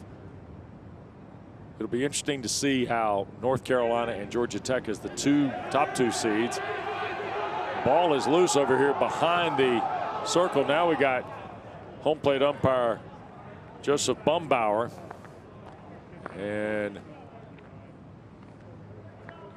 he got called out, did Milano, at the plate. Yeah, first base occupied. There's no ball in dirt or drop 3rd strike. But what you want to do on this, it's a check swing and he gets through it. Definitely strike 3. If you don't know where the ball is, your pitcher needs to help out and point it out. You always look at your pitcher for help of where the ball is when it's in the dirt and you're not sure where it's at. So Milano strikeout. And now the advancement, Dubovic goes to 2nd on the wild pitch. And here is Sheehan. I think it's going to be really interesting to see the top 2 teams in here. Because it's in Charlotte. There'll be a lot of Carolina fans here. Absolutely. There'll be a lot of Wake fans tonight. There's another wild pitch from Moore. That'll move Dubovic to third. Miami's got another one at the corner here. 2 balls in the dirt. Wake will also have a lot of fans here tonight when they play for the first time. Georgia Tech is expected to have a better participation rate from a fan standpoint than you might expect. About a 3.5-hour drive. Fans in Atlanta have been excited about this opportunity and seeing the event in Charlotte. And Sheehan showed bunt and did not. That's unlike Moore. 3 straight balls in the dirt. 2 of them resulting in free 90s. Now you've got to play the infield in if you're Stanford. And that average goes way up with those guys tight to the hitter.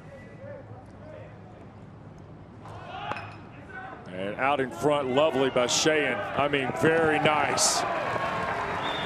Look at this. Tokheim came charging down from first. Sheehan just deadened the ball right in front of the dish here. Little safety squeeze action. Deadens it off the end of the bat. Cardinal, Teddy Tokheim getting aggressive to the baseball. And then Gian late on the cover. Boy, look at this ball just deadens out in front of the plate. Nobody's covering home, and then nobody's covering first. Everybody's safe. It's a single for Sheehan. RBI. Miami adds a run to make it 6-2. Goodness. And here's Peralta. That's the 3B rule. Go after the ball first, then the bag if you don't have the ball, and then the backup. Yeah.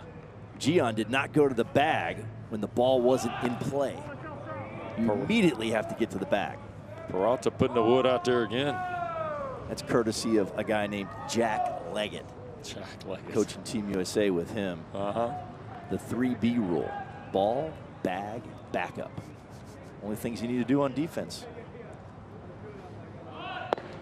Peralta thought about it again. I'd say that Hall of Famer ACC coach knew what he was doing. Yep. The interesting, Miami handles the bat at the bottom of the card here pretty well, too. I mean, yes, they do. Sheehan knew what he was doing. Peralta has showed bunt a couple times.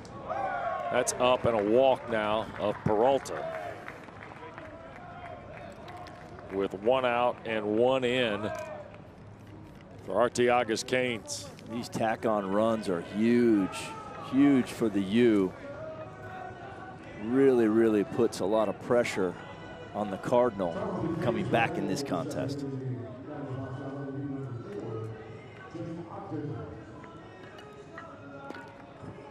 And now you're at the top of the order all of a sudden, Wes. Yep. Here's Ogden. Remember what happened the last time? A couple of guys at the bottom of the card scored because of stuff that Galvin did, Williams did, things of that nature. And still only 1 out. Yep. Ball 1 to Jake Ogden. Miami has already had 1 big inning. That's 3 runs or more. Another one lurking. Ogden from Homestead, Florida. Ball bounced away going to third and safely will be Sheehan on a wild pitch. And Moore all of a sudden has lost command of his breaking ball. That's a pitch that's been good for him all season. Yep. He's been in the dirt 4 times in this inning. So you got Sheehan at third, Peralta at first. And here's Ogden now. Middle infield is deep. And that ball got thrown in the dirt, and in comes Sheehan from third on another wild pitch. Sheehan went around the base paths and advanced from second to third and third to home on wild pitches. Yeah, and Moore and Stoll are having a hard time connecting right here. The command has lost Moore, the feel for that breaking ball. And then Stoll's having a hard time keeping the ball quiet in front of his body. See the angle of his chest? Needs to smother that, get the angle of the chest coming back toward the plate. Let that ball settle inside the dirt circle. Keep the Miami runners from advancing.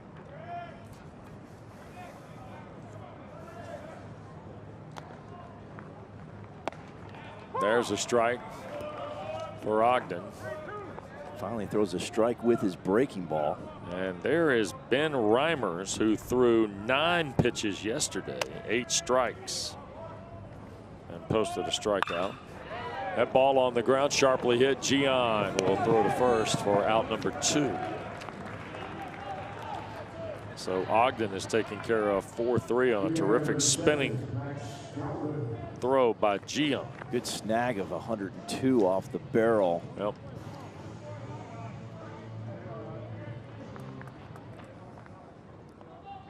And that'll bring Max Galvin to the plate. 1 for 3, drove in 2 with a single.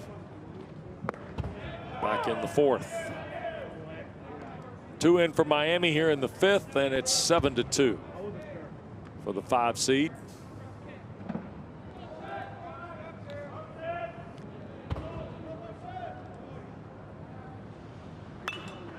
And that ball lifted into foul territory. Moran will have it.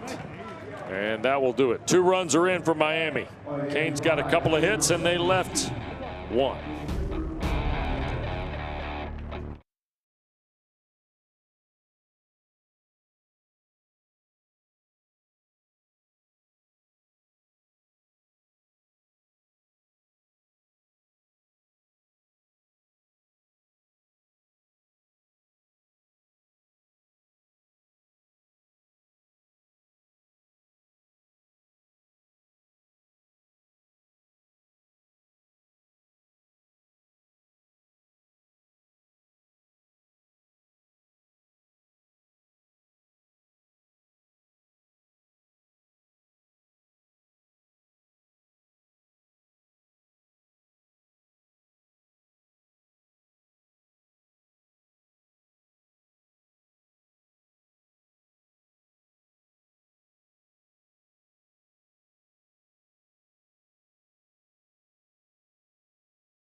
Well, more coverage tonight.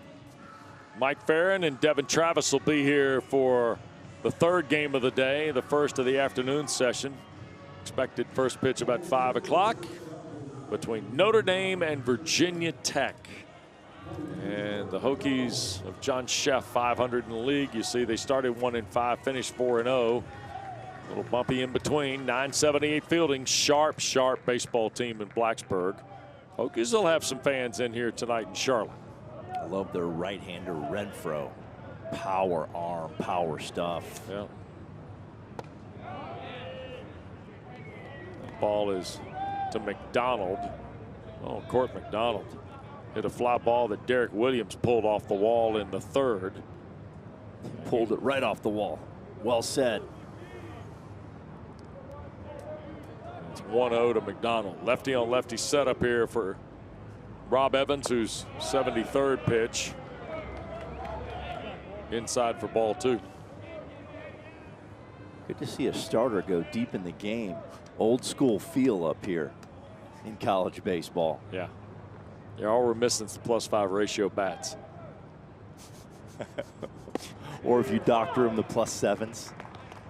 Sure. Which is what I've heard people did back then. Maybe after so. the fact. Yeah, maybe so. Yeah.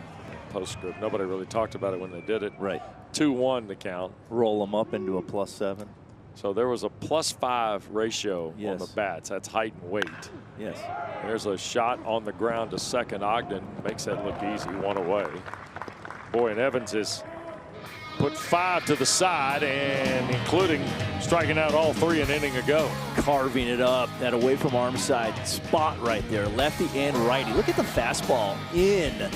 I mean, that is painting with the heater. He is fired up. He's big time lefty. Yeah, look at this baseball. 5 Ks, 5 1/3, 4 hits, 2 runs, 2 earned, 2 walks. Ho hum. 75 pitches. That ball sharply hit on the ground. Sheehan, long throw and a good one to Sosa, 2 away. And he just throws effortless, Wes. It's Yeah. just a beautiful, just here it is, 94 to 96. Yeah. Good luck. Let's see, 11 ground balls, 5 Ks, 1 fly ball. And that also has the double play. And that, remember the Williams play on the wall? Yes. That's the fly out. There you go. And think about how good he's been with his fastball today. Yep. The ball that Teddy Tokheim hit out was a changeup down and away, right? Which to most hitters would be a darn good pitch. That's just a special, special hitter that could take that out of the yard.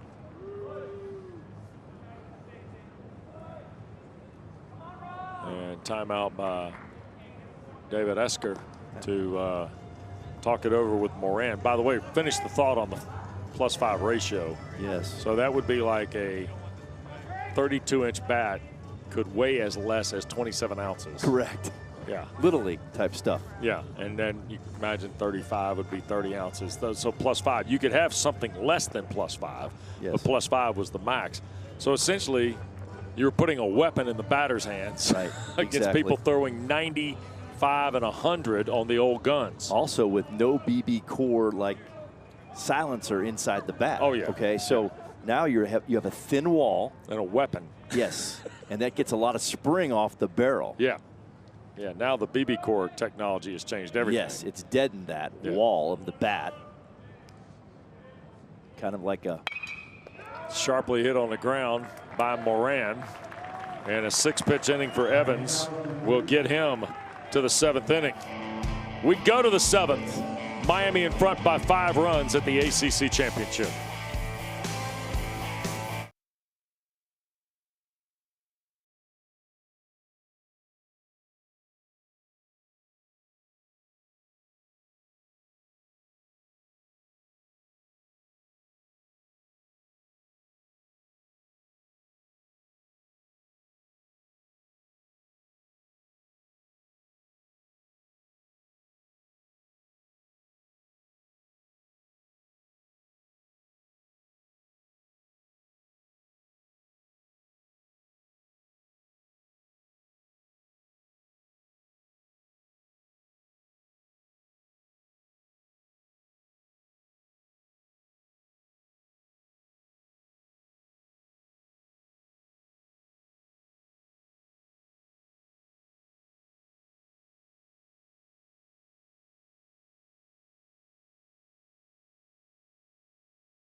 Well, Miami is here.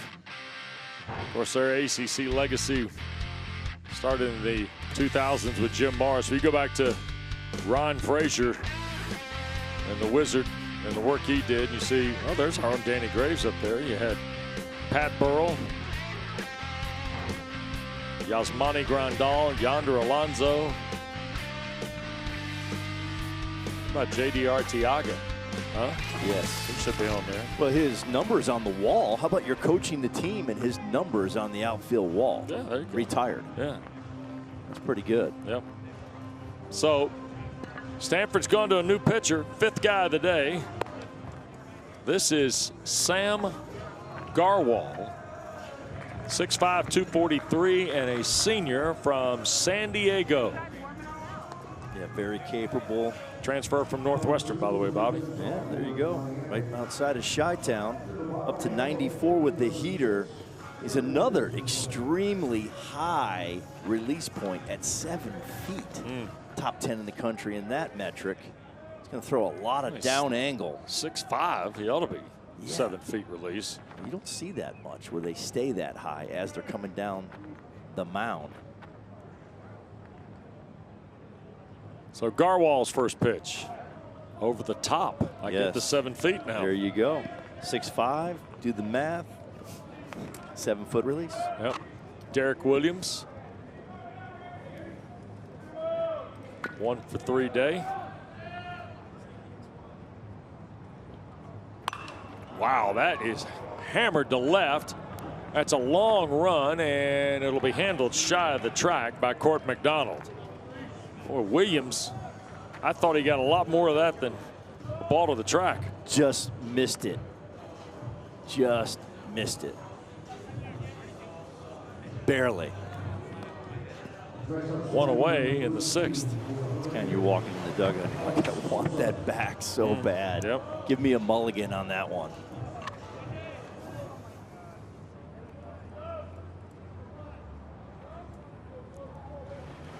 One down, here's Sosa.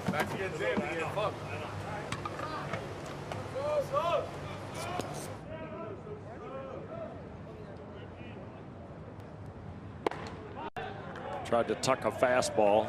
93 from Garwal.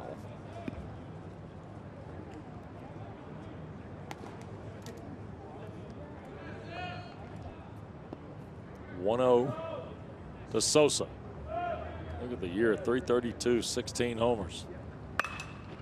That is fisted into shallow left field. It will bounce in front of Nadai.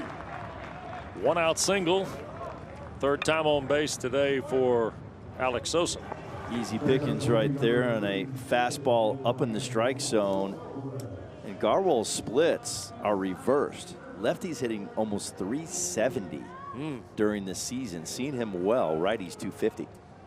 So that ball's up in the strike zone on a tee. Alonso Alvarez, a double and a homer today.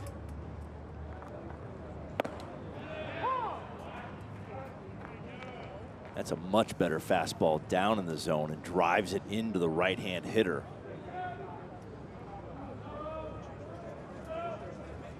(0-1) to Alvarez. Garwal. The throw over to first was about 85. Look at this. Look at this. Whoa. Tokheim had to reach around. Popped up by Alvarez out of play. Stanford has plugged Luke Lavin back in at catcher, by the way, to replace Stoll. Here's a look at Luke, who played here yesterday, started the ball game, and went 0 for 4. That ball got lost in the dirt momentarily. So a full battery change for David Esker here in the 6th. Sosa not sure on that ball in the dirt where it was. When you're indecisive, just stay at first base. Always anticipating to go another 90, but if you're not sure, stay put. Off the plate. Curve misses. Garwal does not throw his off-speed pitches too frequently. Loves the fastball over 61% of the time. I can see why he threw it to first on the pickoff. Yes, he did.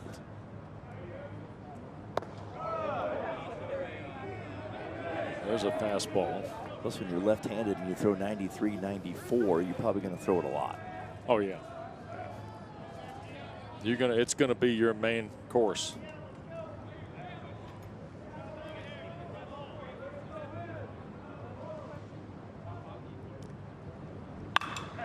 To right. Going back is Sell on the track and gone. Home run. Second of the day for Alonso Alvarez, and it's a 2-run shot to make it 9-2.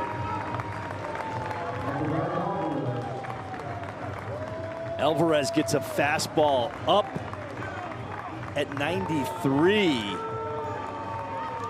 Stays inside this one for his second of the day. Gets extended to the backside. Look at him come through with that top hand. Create that quality backspin. Good load early. The pitch is up above the belt. And the ball will carry out of here, Wes. If you backspin it, yeah, it'll go.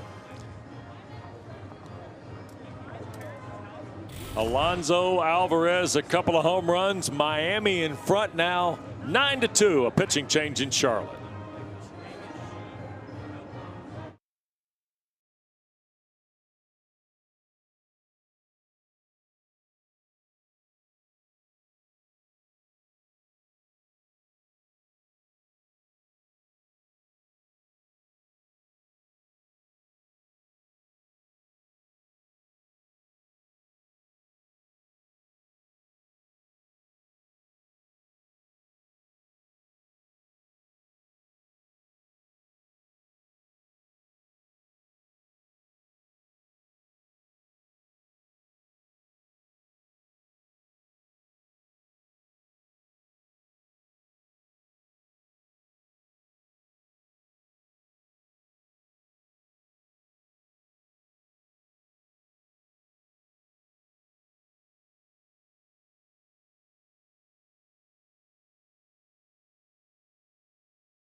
You know what we do at the tournament? Toss the baseball. All right.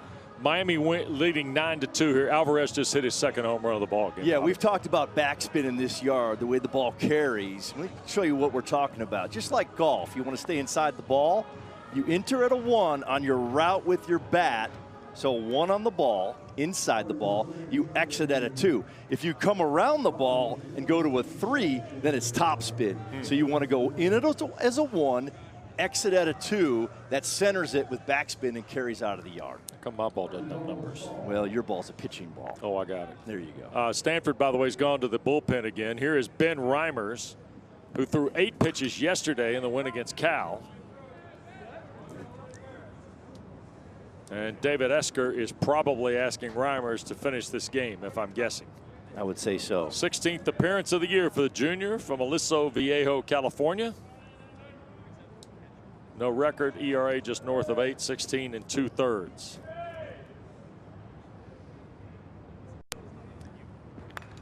Fouled off by Debovic. So watch it right here. He comes inside the baseball at a 1, exits at a 2 right there. Center of the ball, just slightly under, which is called a minus on the ball, creates that backspin, and the ball carries out of the yard. The ball does have a minus sign on it, believe it or not. Reimers fielding his position, pulls in the fly ball from Debovic. And that is out number 2 here in the 6th. You can work on that with your athletes. You can teach them exactly what contact point. A lot of people look at the seam on a ball when they're hitting off a tee, so they try to aim for the seam on the inside of the ball, and then you want to exit centered. Yep. And line drive is king through the middle of the field. Good things happen after that. Here is Milano. Walked and scored in the 2nd. And Reimers delivers him a ball.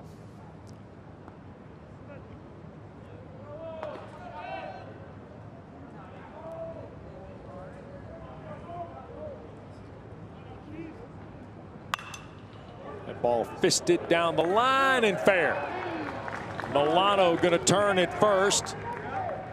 Nada gets a handle on it, but not before Milano's got a double. First hit of the day. Second time Milano's been on base with 2 outs here in the 6th.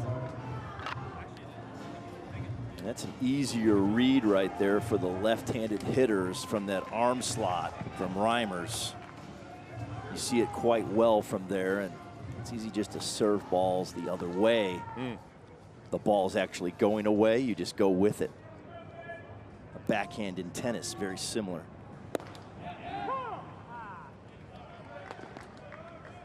Strike to Sheehan. Bunt single, RBI. Scored twice already today.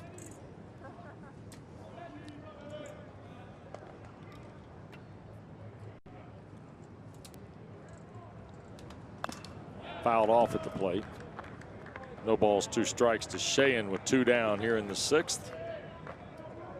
Canes have already added 2 more on the home run ball from Alonso Alvarez. These tack-on runs are something that the Cardinal cannot afford to give up in this game. Getting late, running out of time. That ball fired across the face of the plate at 92 to Sheehan. You know, we've both seen a lot of baseball games, Wes. You know, when these teams sit on leads, keep it tight, 1 run, whatever, 2, that's when you see these comebacks. Yep. That separation, that's the key to winning a baseball game. That ball got fouled back toward the dugout. It was J.D. Arteaga was just right of him. He didn't flinch. Some of the other guys over there trying to put the pin back in the grenade at the Miami dugout. 2 men that played in the national championship game in Omaha. How about that? 1-2. Fisted back. Coach Esker is a shortstop for the Cardinal, Stanford Cardinal. And then J.D. Arteaga, starting pitcher for the Hurricanes. Miami's now got 10 or more hits in 8 of the last 9, 107 hits in the last 9 games, which includes today. There's one chopped on, back a second. Gian fires to first. That'll take care of Miami. 2 more for the Canes, who lead now 9-2 in Charlotte.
'26 Atlantic Coast Conference Baseball Championship continuing from Truist Field in Uptown Charlotte. And game 2 of our second 4-game day, second round action. Miami leading Stanford. They'll get Boston College. Winner gets Boston College tomorrow at 3 o'clock. Notice the pitch change time on Georgia Tech. Originally announced as 3 o'clock's been moved to 11 a.m. tomorrow for the Jackets and Virginia. And then still to come tonight, Virginia Tech, Notre Dame, Wake Forest, and Pitt here in Charlotte at the ACC Baseball Championship. Great to be with Bobby Miranda the last 2 days. Tom Schofield, our producer. Steve Turnberger, our director. Terrific crew. Appreciate everybody. Good hard work the last couple of days to bring you busy schedule of baseball. Yeah, outstanding. Yeah. Outstanding. And look who's on the mound right now. That's 78 pitches still. Longest outing of the year for Evans.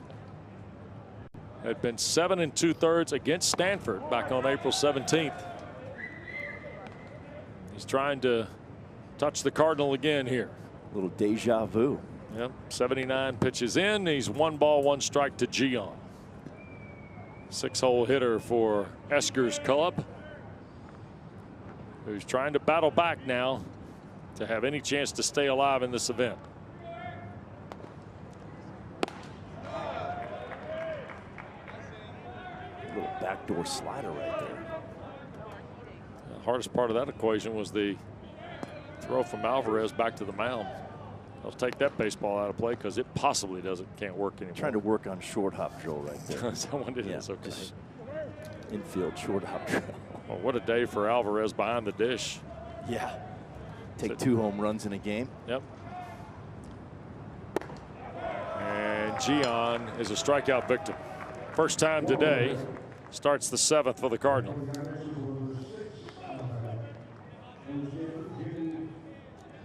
He is just rolling out there.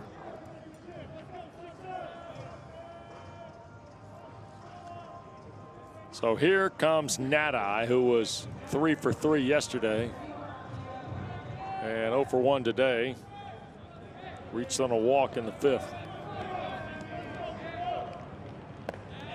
Off the plate, ball 1. In a perfect world,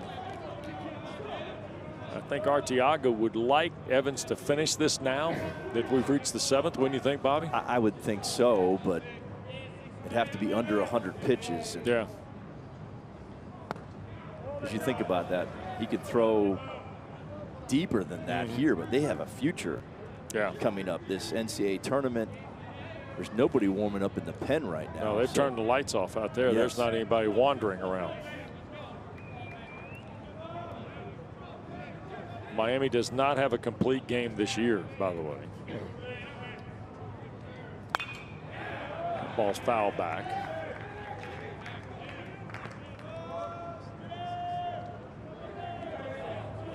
And Stanford, their bullpen never rests.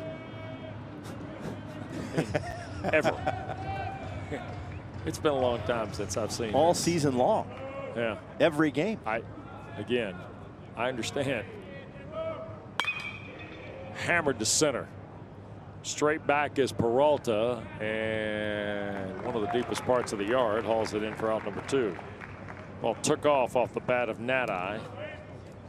That means Luke Lavin will get a crack.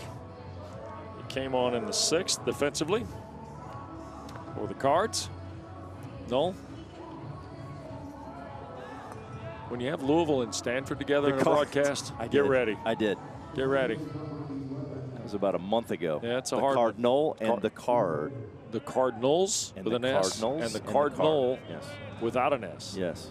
The color versus the bird. There you go. Yep.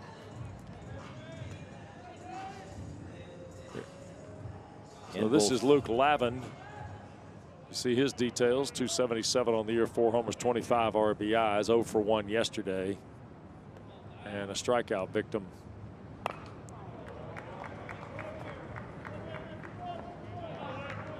And now 1 ball, 1 strike to Lavin.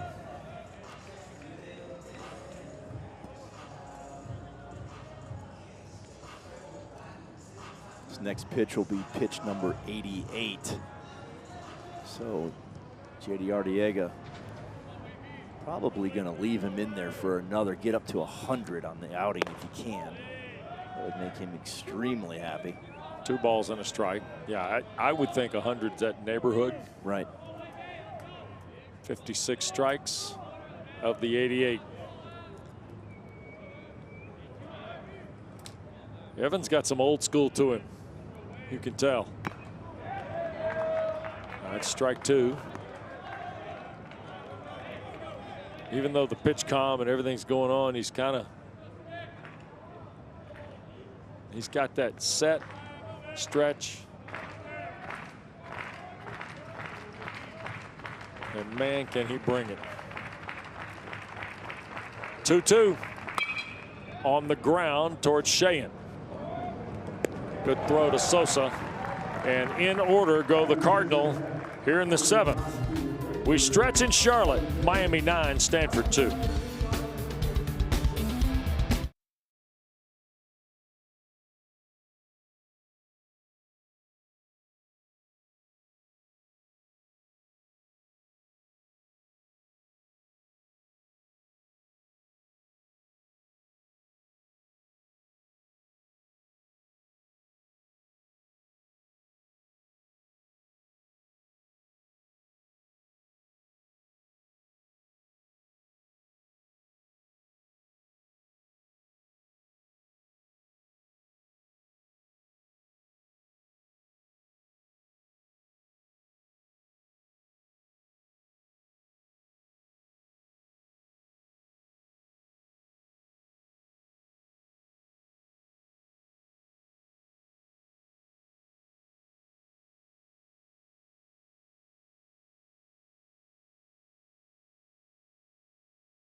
There's good hitting, and then there's great offense. And the Canes showing a variety of ways to score runs. Ground balls through the middle, bunts for base hits, safety squeezes, power.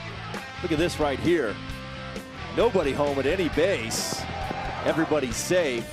Just applying pressure in a variety of ways, and then driving the baseball out of the yard on pitches like that. Alvarez having a day with 2 of those, Wes. Yep, and Alonso Alvarez in Miami with a 9-2 lead on Stanford. And we have got our 6th different Cardinal pitcher of the day. Say hello to Nick Dugan, 6'2", 220, and a senior from Eureka, California. 16th appearance of the year for Dugan. You see the details, ERA just south of 7 in 53 frames, 69 hits, and 46 strikeouts. We've got a defensive substitution along the line as well. And this is Rashad Hayes, a true freshman from Bishop O'Dowd in Oakland. And he'll play the shortstop spot previously occupied by Bates. And here is Fabio Peralta to start the 7th. And Wes, Nick Dugan, a few years back, huge part of Stanford's run to Omaha.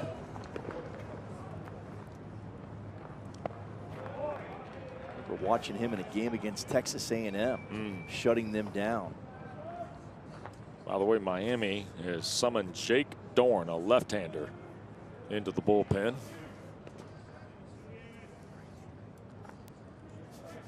Plenty of places I could go with Dorn. But anyway, that ball rifled on the ground. Nice play, Gian to his left, out number 1. That's a terrific stop by Eric Gian. No, he can play the game out there. There's no question about that. Agree with you. Look at this. I mean, just rifled. Oh, for sure. Hammered.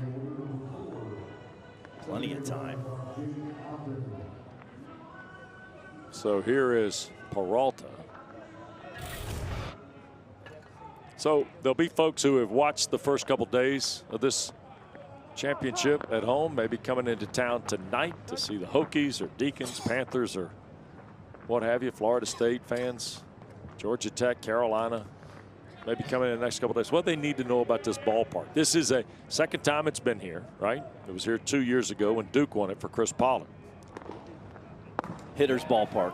Oh, without a question, immediately, right? That's the first thing. Like I said earlier yesterday, I'd play my defense deep here and let everything fly to me in the outfield. Yeah, Esker's doing more of that today than I think anybody did yesterday, Agreed. right? I think Miami's been playing pretty deep in the outfield as well. I mean, it's just, I mean, everything carries so well. So why would you go back and get burnt on a ball that lands on the dirt or that lands on the dirt of the warning track? Right. I'm going to catch that ball instead. Loose ball from the Miami bullpen right down the home plate. Lavin helped handle that housekeeping. And then early in the game, you got to deal with that sun if they play an early game ever because of weather. Might have a little bit of that tomorrow with Georgia Tech at 11. That sun's going to be a little bit in the hitter's eyes still. Potentially, yeah, you're right there. And other than that, I mean, the surface is beautiful. That ball rolls through the infield cleanly. Yeah, like a pool table.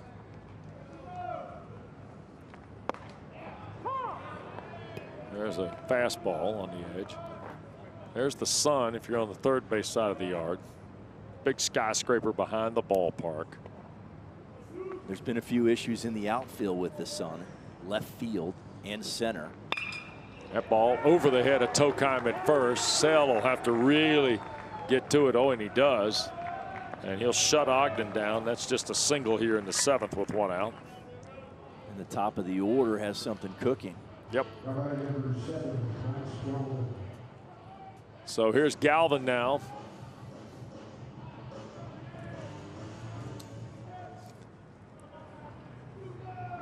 Against Dugan. 1 for 4 today. And Galvin ready. So's Dugan. Off the plate for ball 1. I got to go back to your Dorn reference. Are you talking about Major League by Roger chance? Dorn, yes, okay, I was. Thank you. Yeah, Jake Dorn is in the Miami bullpen. Come on, Dorn. That ball toward Gian, another play on the run. Nicely done. Wow, 2 outs. He has tremendous range into the 4-hole. We've seen him make several plays on the run over there. Really quick with his feet, agility. Watch how much ground he covers here. No problem. Yep. And then throws from a low subby arm slot. But you practice in the infield in the fall. You're out there playing catch as an infielder. You're throwing all different types of angles, running the ball the other way, opposite way with your hips open or closed. Right. Got to make them all. Pitch is low. This is Derek Williams. Every Miami player in the order's got a hit today.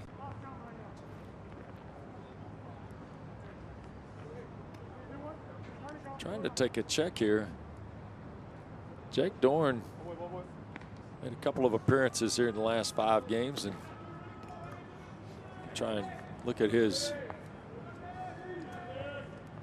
He pitched 2/3 of an inning against Florida State. In conference play, 13 appearances. Workhorse. Yeah, so we're going to get to see Dorn coming up. I believe we might see him sooner than later, actually. 2-0 it is here to Derek Williams. There's a look at Dorn. Only 1 inning thrown in the last 2 weeks. So he needs at some Florida work. State, right? He needs some work, yes. 13 appearances against the league. And there's a strike on the 3-0.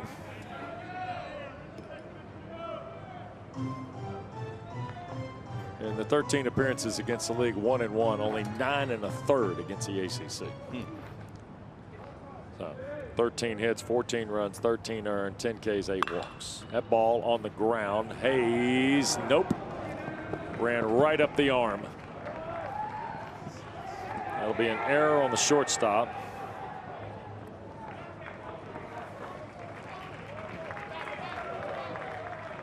They threw it away, and Ogden touched the base. Compounded that. Yep, sure did. Tossed it wildly to Dugan, who's just waiting for the ball. So it's 10-2 now. Be another error on that play. Watch this right here. Just kind of hung back on it. Ball's hit 100 miles an hour, but you still have to let the ball kind of find that hop, and then look, instead of walking in and have a slower little toss throw. Yep. Kind of pulls it to the left side of Dugan, and now it's another run for the Canes. Yeah, and another error. 4 now in the ball game for Stanford. 2 on the play for Hayes. Yeah, that's 2 errors right there on 1 ball. 2 90s for the Canes.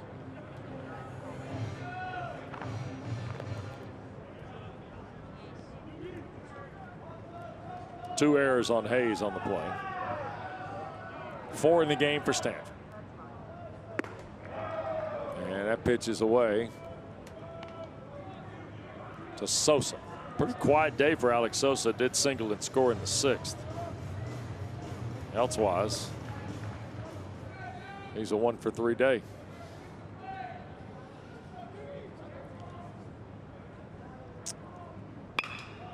Skied it. Fly ball, left center field, and that will be Nati that hauls it in. Miami adds a run on a couple of Stanford errors. 10-2.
Well, Rob Evans' day is done, and I'd say you served yourself well, young man, here at the ACC Baseball Championship. Yeah, we call that a carve fest right there. Just throwing cheddar where he wants to, in, out, up, down, all quadrants of the strike zone.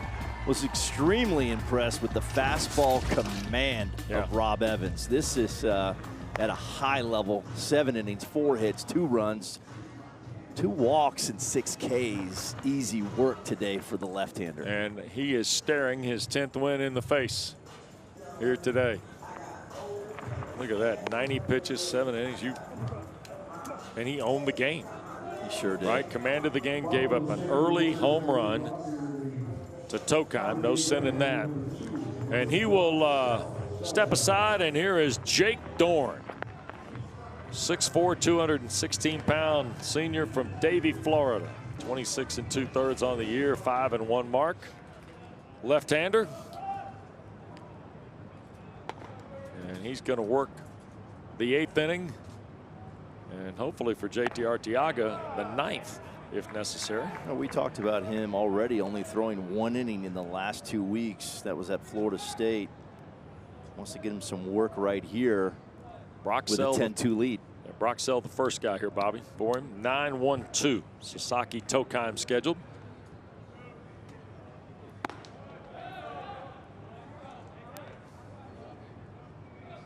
One ball, 1 strike it is. To Sell. He's another one of these almost 7-foot release guys. Oh, that's a big guy now. Oh, yeah. on the ground and into center field. Ogden was kind of pulled over a little bit more pronounced at second. So it'll be a leadoff single for Sell on base for the first time today. Seeing eye ground ball. Good pitch, just not in the right spot to field it. And Sasaki would be next. Rentaro, a single in the 5th. Bounced the 2nd in the 1st, called out on strikes in the 3rd.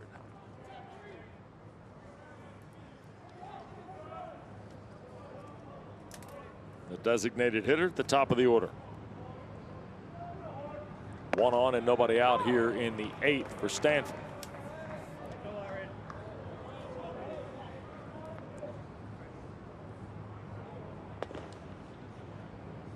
And lefty on lefty setup with Jake Dorn.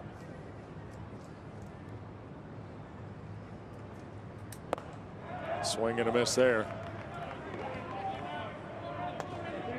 Fastball in there.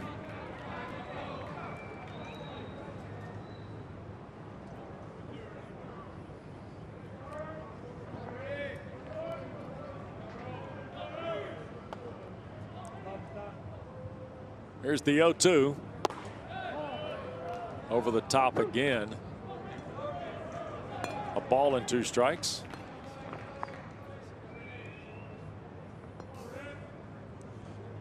Okay. So 1 ball, 2 strikes it is to Sasaki. Foul back. Count will hold.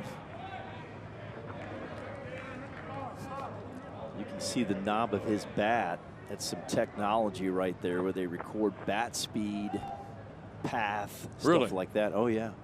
Several guys use it in the college game. You'll see some Georgia Tech hitters with that on tomorrow.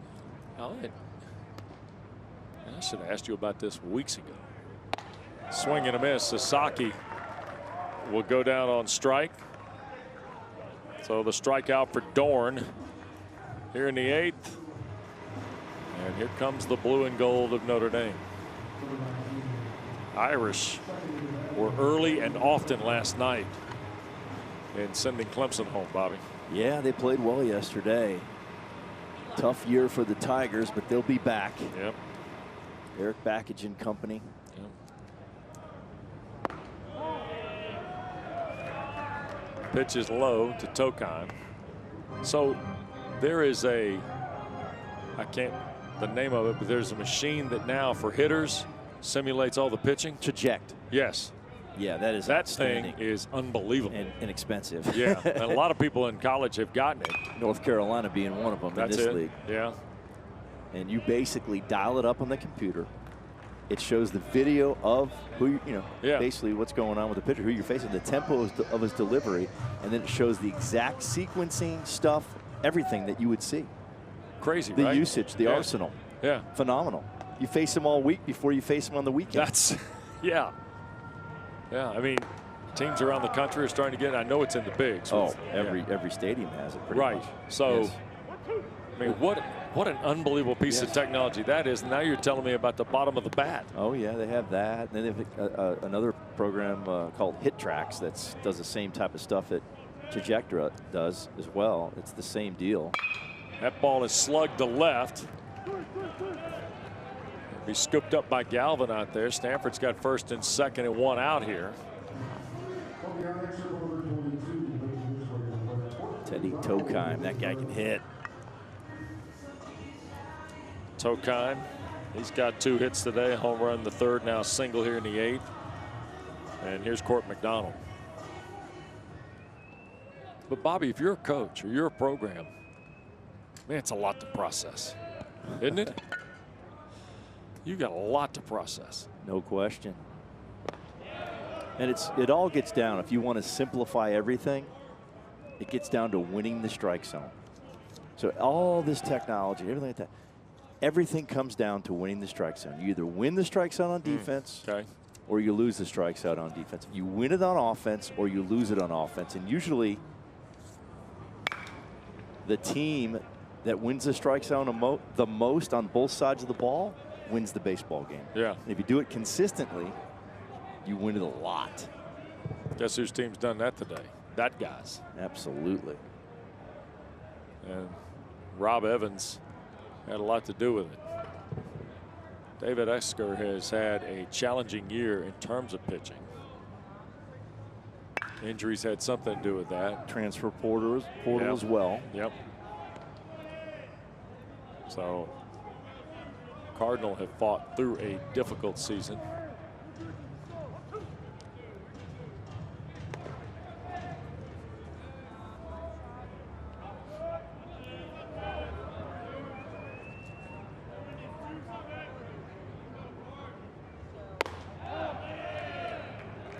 But you look at the best teams from the big leagues all the way down to college baseball, even high school baseball, they win the strike zone. Look at the Dodgers.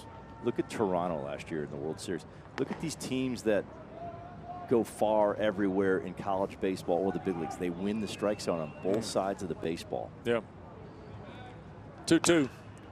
Skied. Out from second goes Ogden. And he'll make the play for out number 2. So 2 down, 2 on.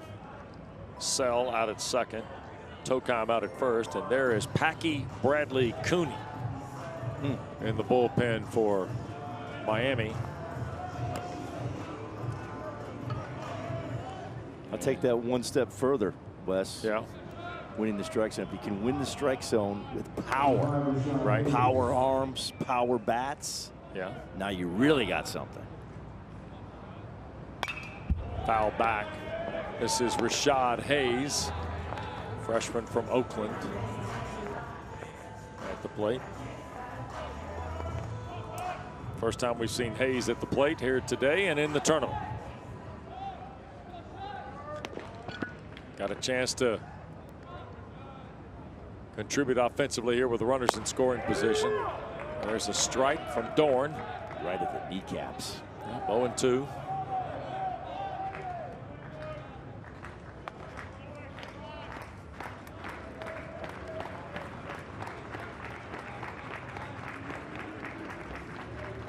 Hayes waits. The 0-2. Struck him out. And that'll take care of the Cardinal in the 8th. Miami to the plate in a moment. They're up 10-2 in Charlotte.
Well, Kylie McDaniel's got a top 40 list, and we're here to show it to you. Gracia and Becker help Virginia advance to meet Lackey and Burris tomorrow morning at 11 o'clock. How's that work, huh?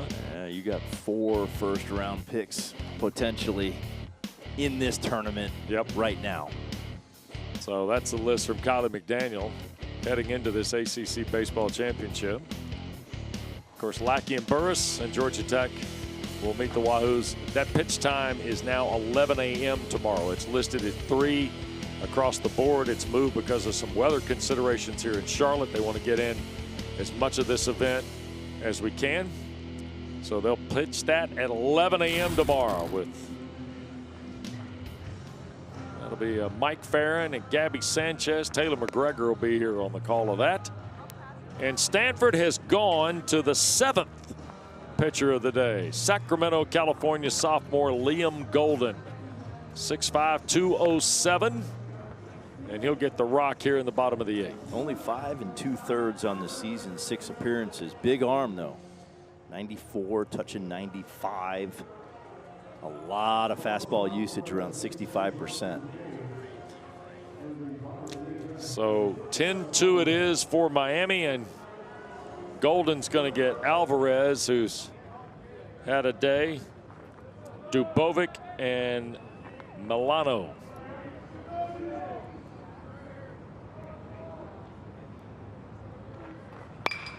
First pitch down the line in left.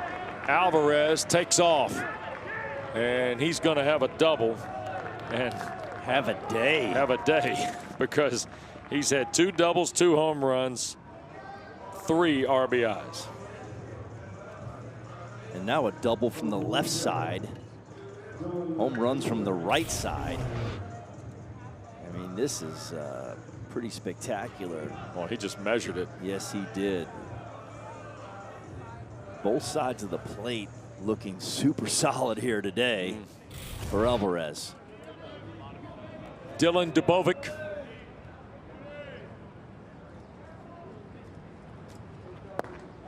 Swing and a miss. Nice little slider right there. Yeah, Gabby stopping by to say hi earlier during the game. Good to see him. Good to see Gabby. The cane from the U, former big leaguer. Gotta like his team. Sanchez not on that thing either, by the way, that Hurricane Legends thing we ran through there. Come on. Got Graves on there. Where's Sanchez? We did one earlier on Virginia. Greisinger and Brian Buchanan. Again. Brian Buchanan, former Yankee. These guys got a call. You would think Tom Schofield would put, being a Yankees fan, would throw Brian Buchanan on there. Right. Yankees first-round pick. Yeah. First rounder. I don't think Tom's handling that. I think Sco's doing a lot, but he's not doing that. Okay. Well. Yeah. I'm gonna take care of Sco on that one. Okay. Because I bet if Sco were in charge, Veritek wouldn't be on the Georgia Tech one because he was a Red Sox. You were right about that. 1-2. That's rolled over to first. Race to the bag. Golden got there. Runs well for a big guy. Liam Golden did. Tokheim took care of him. 3-1 covering for the first out. Milano next. By the way, Alvarez moved on to third during all that. Here in the 8th.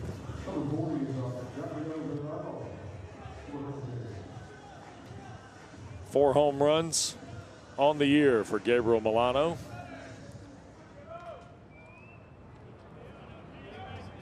One out and one on here in the 8th.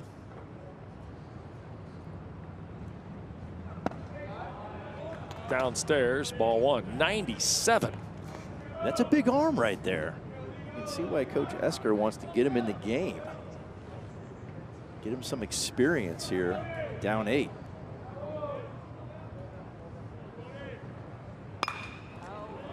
High fly right field, Sell has it.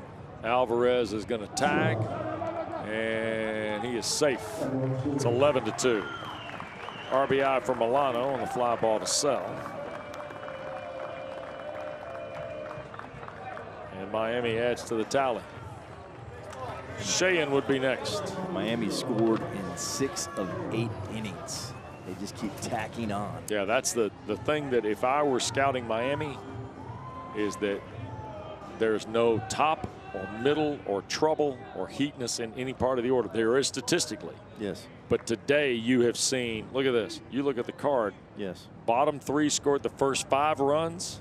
Now they've added more and included guys kind of like Sosa scored, Ogden scored, Alvarez has been through twice. I mean, you want to take it all, extract all of it out. 9 of the 11 have come from the bottom 5.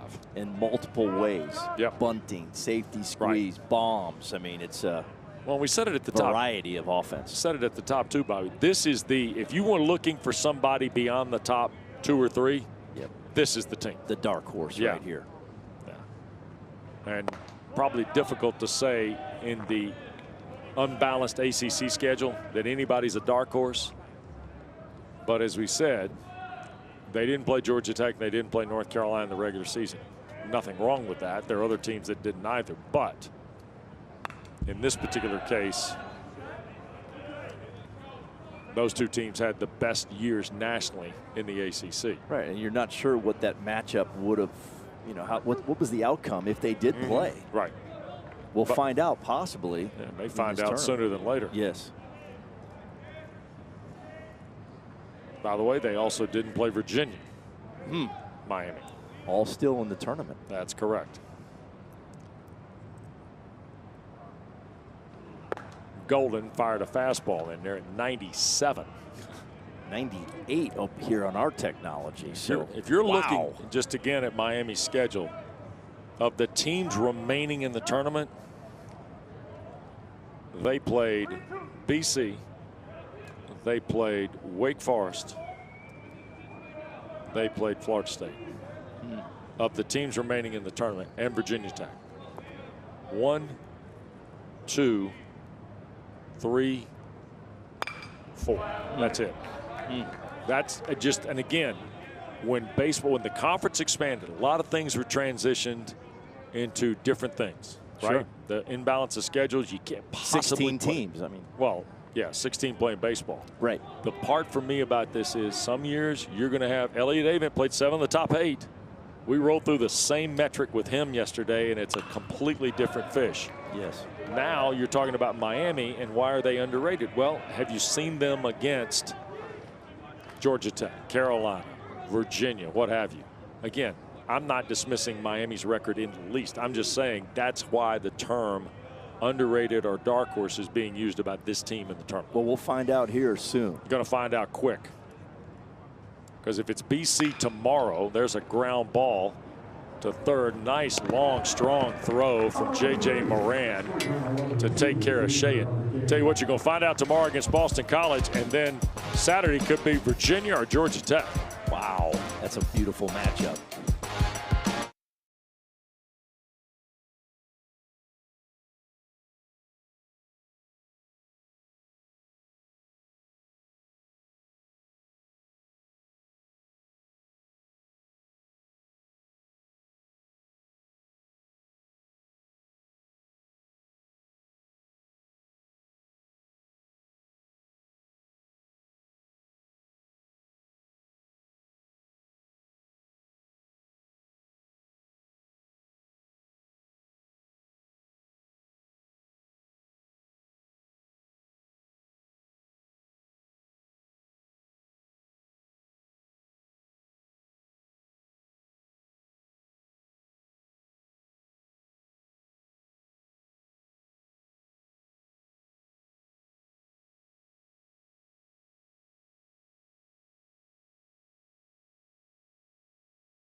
The 2026 Atlantic Coast Conference Baseball Championship continues here from Truist Field in Uptown Charlotte. Don't forget Mike Farron and Devin Travis. They're waiting right outside the door to get started.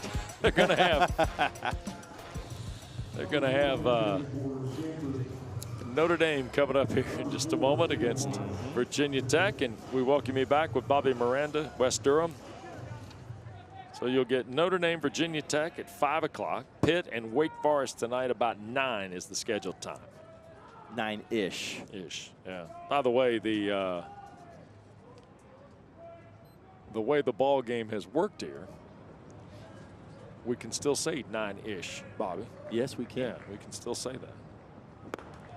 And we can still say 5-ish. Yep. Tatum Marsh, by the way, has got a bat. Sophomore from San Jose. Getting an opportunity to play here in the tournament for the first time. 1-0 count with Dorn.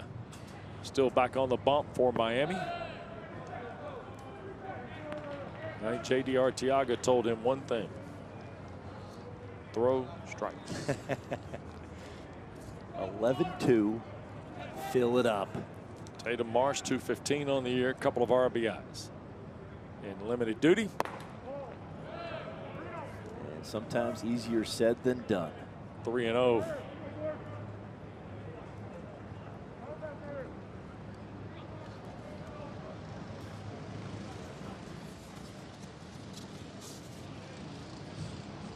Dorn to strike of the letters on the obligatory 3-0. Mike Farron, Devin Travis here tonight. They'll take good care of you. Then tomorrow, Farron with Gabby Sanchez and Taylor McGregor will get you cranked up at 11 a.m. for Georgia Tech and Virginia. A wild pitch on ball 4. We'll put Marsh aboard as a pinch hitter here in the 9th. And now Brock Kettleson is going to get a chance. Kettleson played yesterday. Freshman from Scotts Valley, California. And Valley Christian. He's going to get an at-bat as a pinch hitter here in the 9th. The walk to Tatum Marsh means a runner at first. Fastball inside against Kettleson.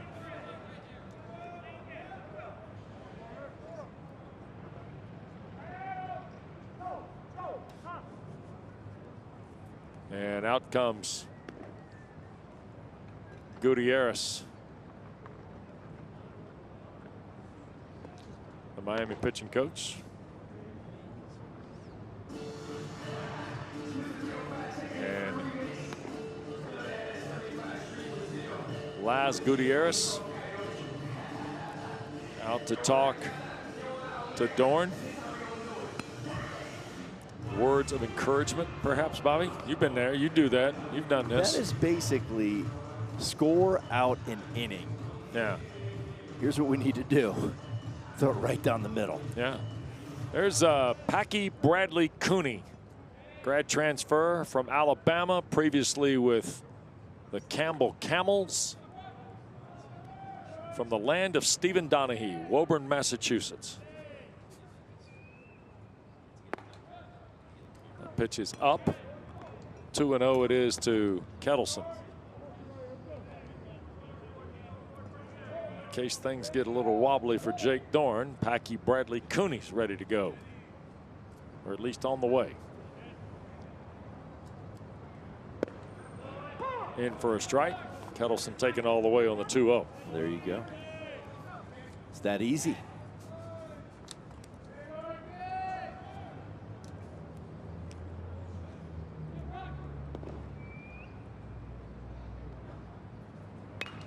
Foul back, 2-2. Sometimes those conversations are easy. Sometimes they are difficult, Bobby. Yeah, I mean, they vary. You got to sometimes play psychologist. Sometimes you have to take it to another level. Okay. Depends what you're dealing with. You got to know your personnel. Yeah. Low, 3-2.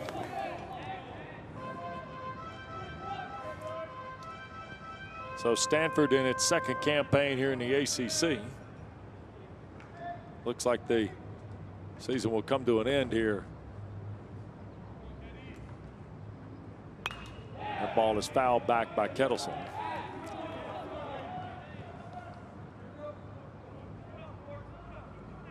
At 13-17 in the ACC, 28-26 overall. As we talked about with a couple of other schools, Stanford's got a nice young team if they keep that nice young team together. Right. It's a fastball high on 3-2 and another walk issued. That's 2. Kettleson on board, Marsh on board via the free pass. That's a good point, Wes, because you think of the team this year losing some quality arms to the SEC. Yep, they did. So here is Nadi with nobody out and 2 on via walk in the top of the 9th for the Cardinal. Pitch is in there for a strike. 0-1 to Jimmy Nadi, who was very good here yesterday, and it's been a frustrating afternoon for him here offensively against Miami. He couldn't solve Evans. Struck out, drew a walk in the 5th, and flied out in the 8th, or in the 7th, to the center fielder, Peralta. And now he is 0-2. And I don't blame Jimmy. With this guy throwing, I'd see one I like and try and hit it as far as I can. Sure. Worked for Tyler Albright in our first game today. You know the score when you're playing. Took a swing and strikes out. Dorn gets him. Nadi posts the first Cardinal out here in the 9th. So the other thing too is Stanford's got a better feel of who they're playing in terms of conference play. How that process works, things of that nature. Cardinal going to go back to the dugout here. And checking into the game is Henry McDonald. This is McDonald, not Court MacDonald. Henry is a sophomore transfer from Cal Poly, South Pasadena, California. See the details of his campaign. And for Esker and Stanford, Bobby, pitching certainly has to be addressed. Can't staff a whole season next year. No. And hopefully some of the injuries don't take shape that have occurred to them. They're top pitching recruits sidelined for the year, right? Well, you have. There's a throw down and back into the bag at second. You have the best freshman hitter in the country to build around. Tocon's terrific. Got to put some guys around him and then get some arms in there that can throw deep into baseball games. That pushes that bullpen into shorter stints. That'll be a good thing for Eske moving forward. Meanwhile, we've got a technology issue. It's the only thing that's gone wrong for Alvarez today is that right there. That's everything else for him has been perfect. 3 times today we've had that happen. And yeah. Hitting, catching, throwing, everything else has been elite. Rob Evans, 90 pitches, looking to win his 10th. Worked 7, struck out 6, and looked good doing it. Quality. Yep. Smooth as silk out there. Grew up in Harlem, New York, playing baseball, wanted to come south where it was warmer. Nice choice. Nice choice. Ends up at the U. Yeah, I'd nice. say it's a little warmer down there. Yeah, very nice work, Rob. I like your decision making. Think you'll go a long way in life with that kind of thought process. 2 balls, 2 strikes to Henry McDonald.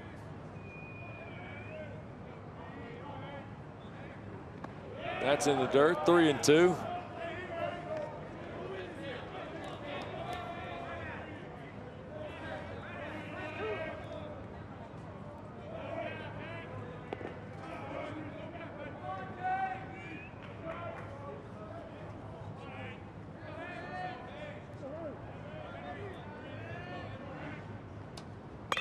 That ball is slapped foul over the head of the bullpen catcher, and the Miami player who is supposed to be the safety net on the he needs to be right in front of him, and he's on the side too. We got a little bit of an issue going with the team now. They're all over him. They are all over the guy. And there is another walk issued by Dorn, and I think that might be it for, that's A.J. Siskar, who was guarding the bullpen. And when the ball got hammered right over the head of the bullpen catcher, Siskar started taking heat from his friends in the dugout for not defending the play. And as a result, Dorn ends up with a walk, and he's coming out of the game. And here comes Packy Bradley Cooney from Miami next.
Yeah, there you go.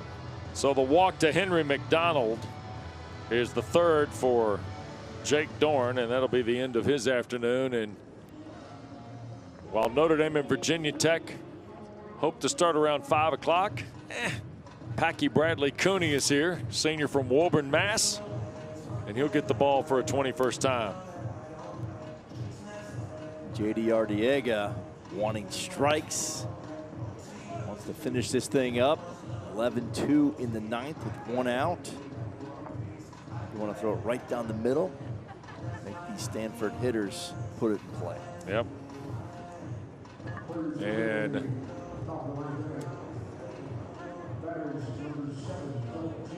Philip Chong, a freshman from Richmond Hill, Ontario, will step to the plate with one out. Bases are loaded here. Marsh is at third, Kettleson second, McDonald is at first. All three are there on walks. And here's Packy Bradley Cooney from the right side of the rubber, Mo. There you go. Some angle right there. And he fired it in there at 90 on Chong. And you are correct. Almost 3.5 feet to the third base side. Yeah. At his release point. And the pitch. Roll back to the mound. Chong is going to flip it to the plate, and there's out number 2. Great decision right there. Well done, by the way, from Packy Bradley Cooney. Chong reaches. Nice Chong going to reach on the fielder's right choice. Marsh is knocked down on the force play at the plate. 1-2 for out number 2, and one out left. And Quentin Marsh will bat for Hintaro Sasaki at the top of the order. This is the another freshman, and I would say that Tatum Marsh, this is the younger brother of Tatum Marsh, who is 6 feet 218, who's just scored or just was knocked down on the force play. And Quentin is 6'2", 217. So the Marsh twins both get a bat here in the ninth inning, Bob. Nice. Very nice. Both went to Valley Christian.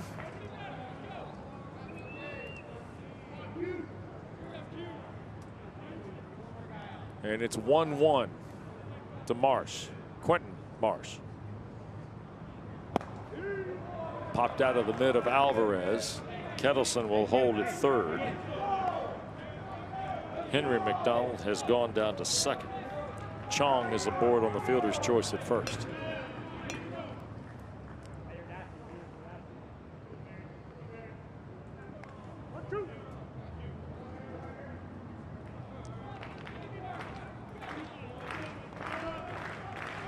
And Bradley Cooney trying to send Miami to their 37th win here with a 9-run lead in the 9th. And that's high. 2 balls and 2 strikes. We're just over 3 hours into the ball game. We were tested a little bit yesterday, Bobby, to be honest. What was that, 4 hours and 20? 4:19. Okay. Yep. Off the plate. And now it's full.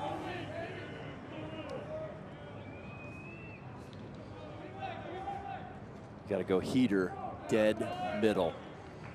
Center cut, strike zone right here. Quinn Marsh hits it out. You're still ahead by 5 runs. Correct. Fouled it off to stay alive.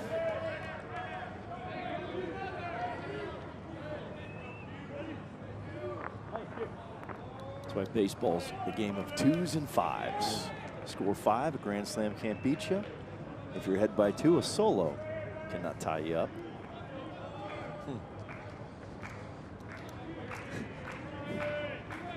2 grand slams won't win this either. You're correct. On the ground, Ogden backed up, played it on the hop, and the ball game is over. So in just over 3 hours today, Miami beat Stanford 11-2. The Cardinal eliminated. Notre Dame, the 10 seed, and the 7 seed Virginia Tech, when our coverage continues tonight. Coming up right shortly after 5 o'clock. Bobby, what a terrific performance by Miami. I'm excited to see what happens now with these 2 games tomorrow. Great win for the Canes. Played a solid baseball game here in the ACC tournament. Robert Evans was the star of the show, along with Alvarez, 2 home runs on the day. 10 wins on the season for Evans. Mike Farron, Devin Travis are here for Notre Dame, Virginia Tech, and Pitt and Wake Forest tonight. Great to be with Bobby Miranda. Thanks to our producer, Tom Schofield, our director, Steve Turnberger. Wes Durham from Charlotte. Thanks for watching the ACC Baseball Championship on ACC Network.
That's what I heard. My wife.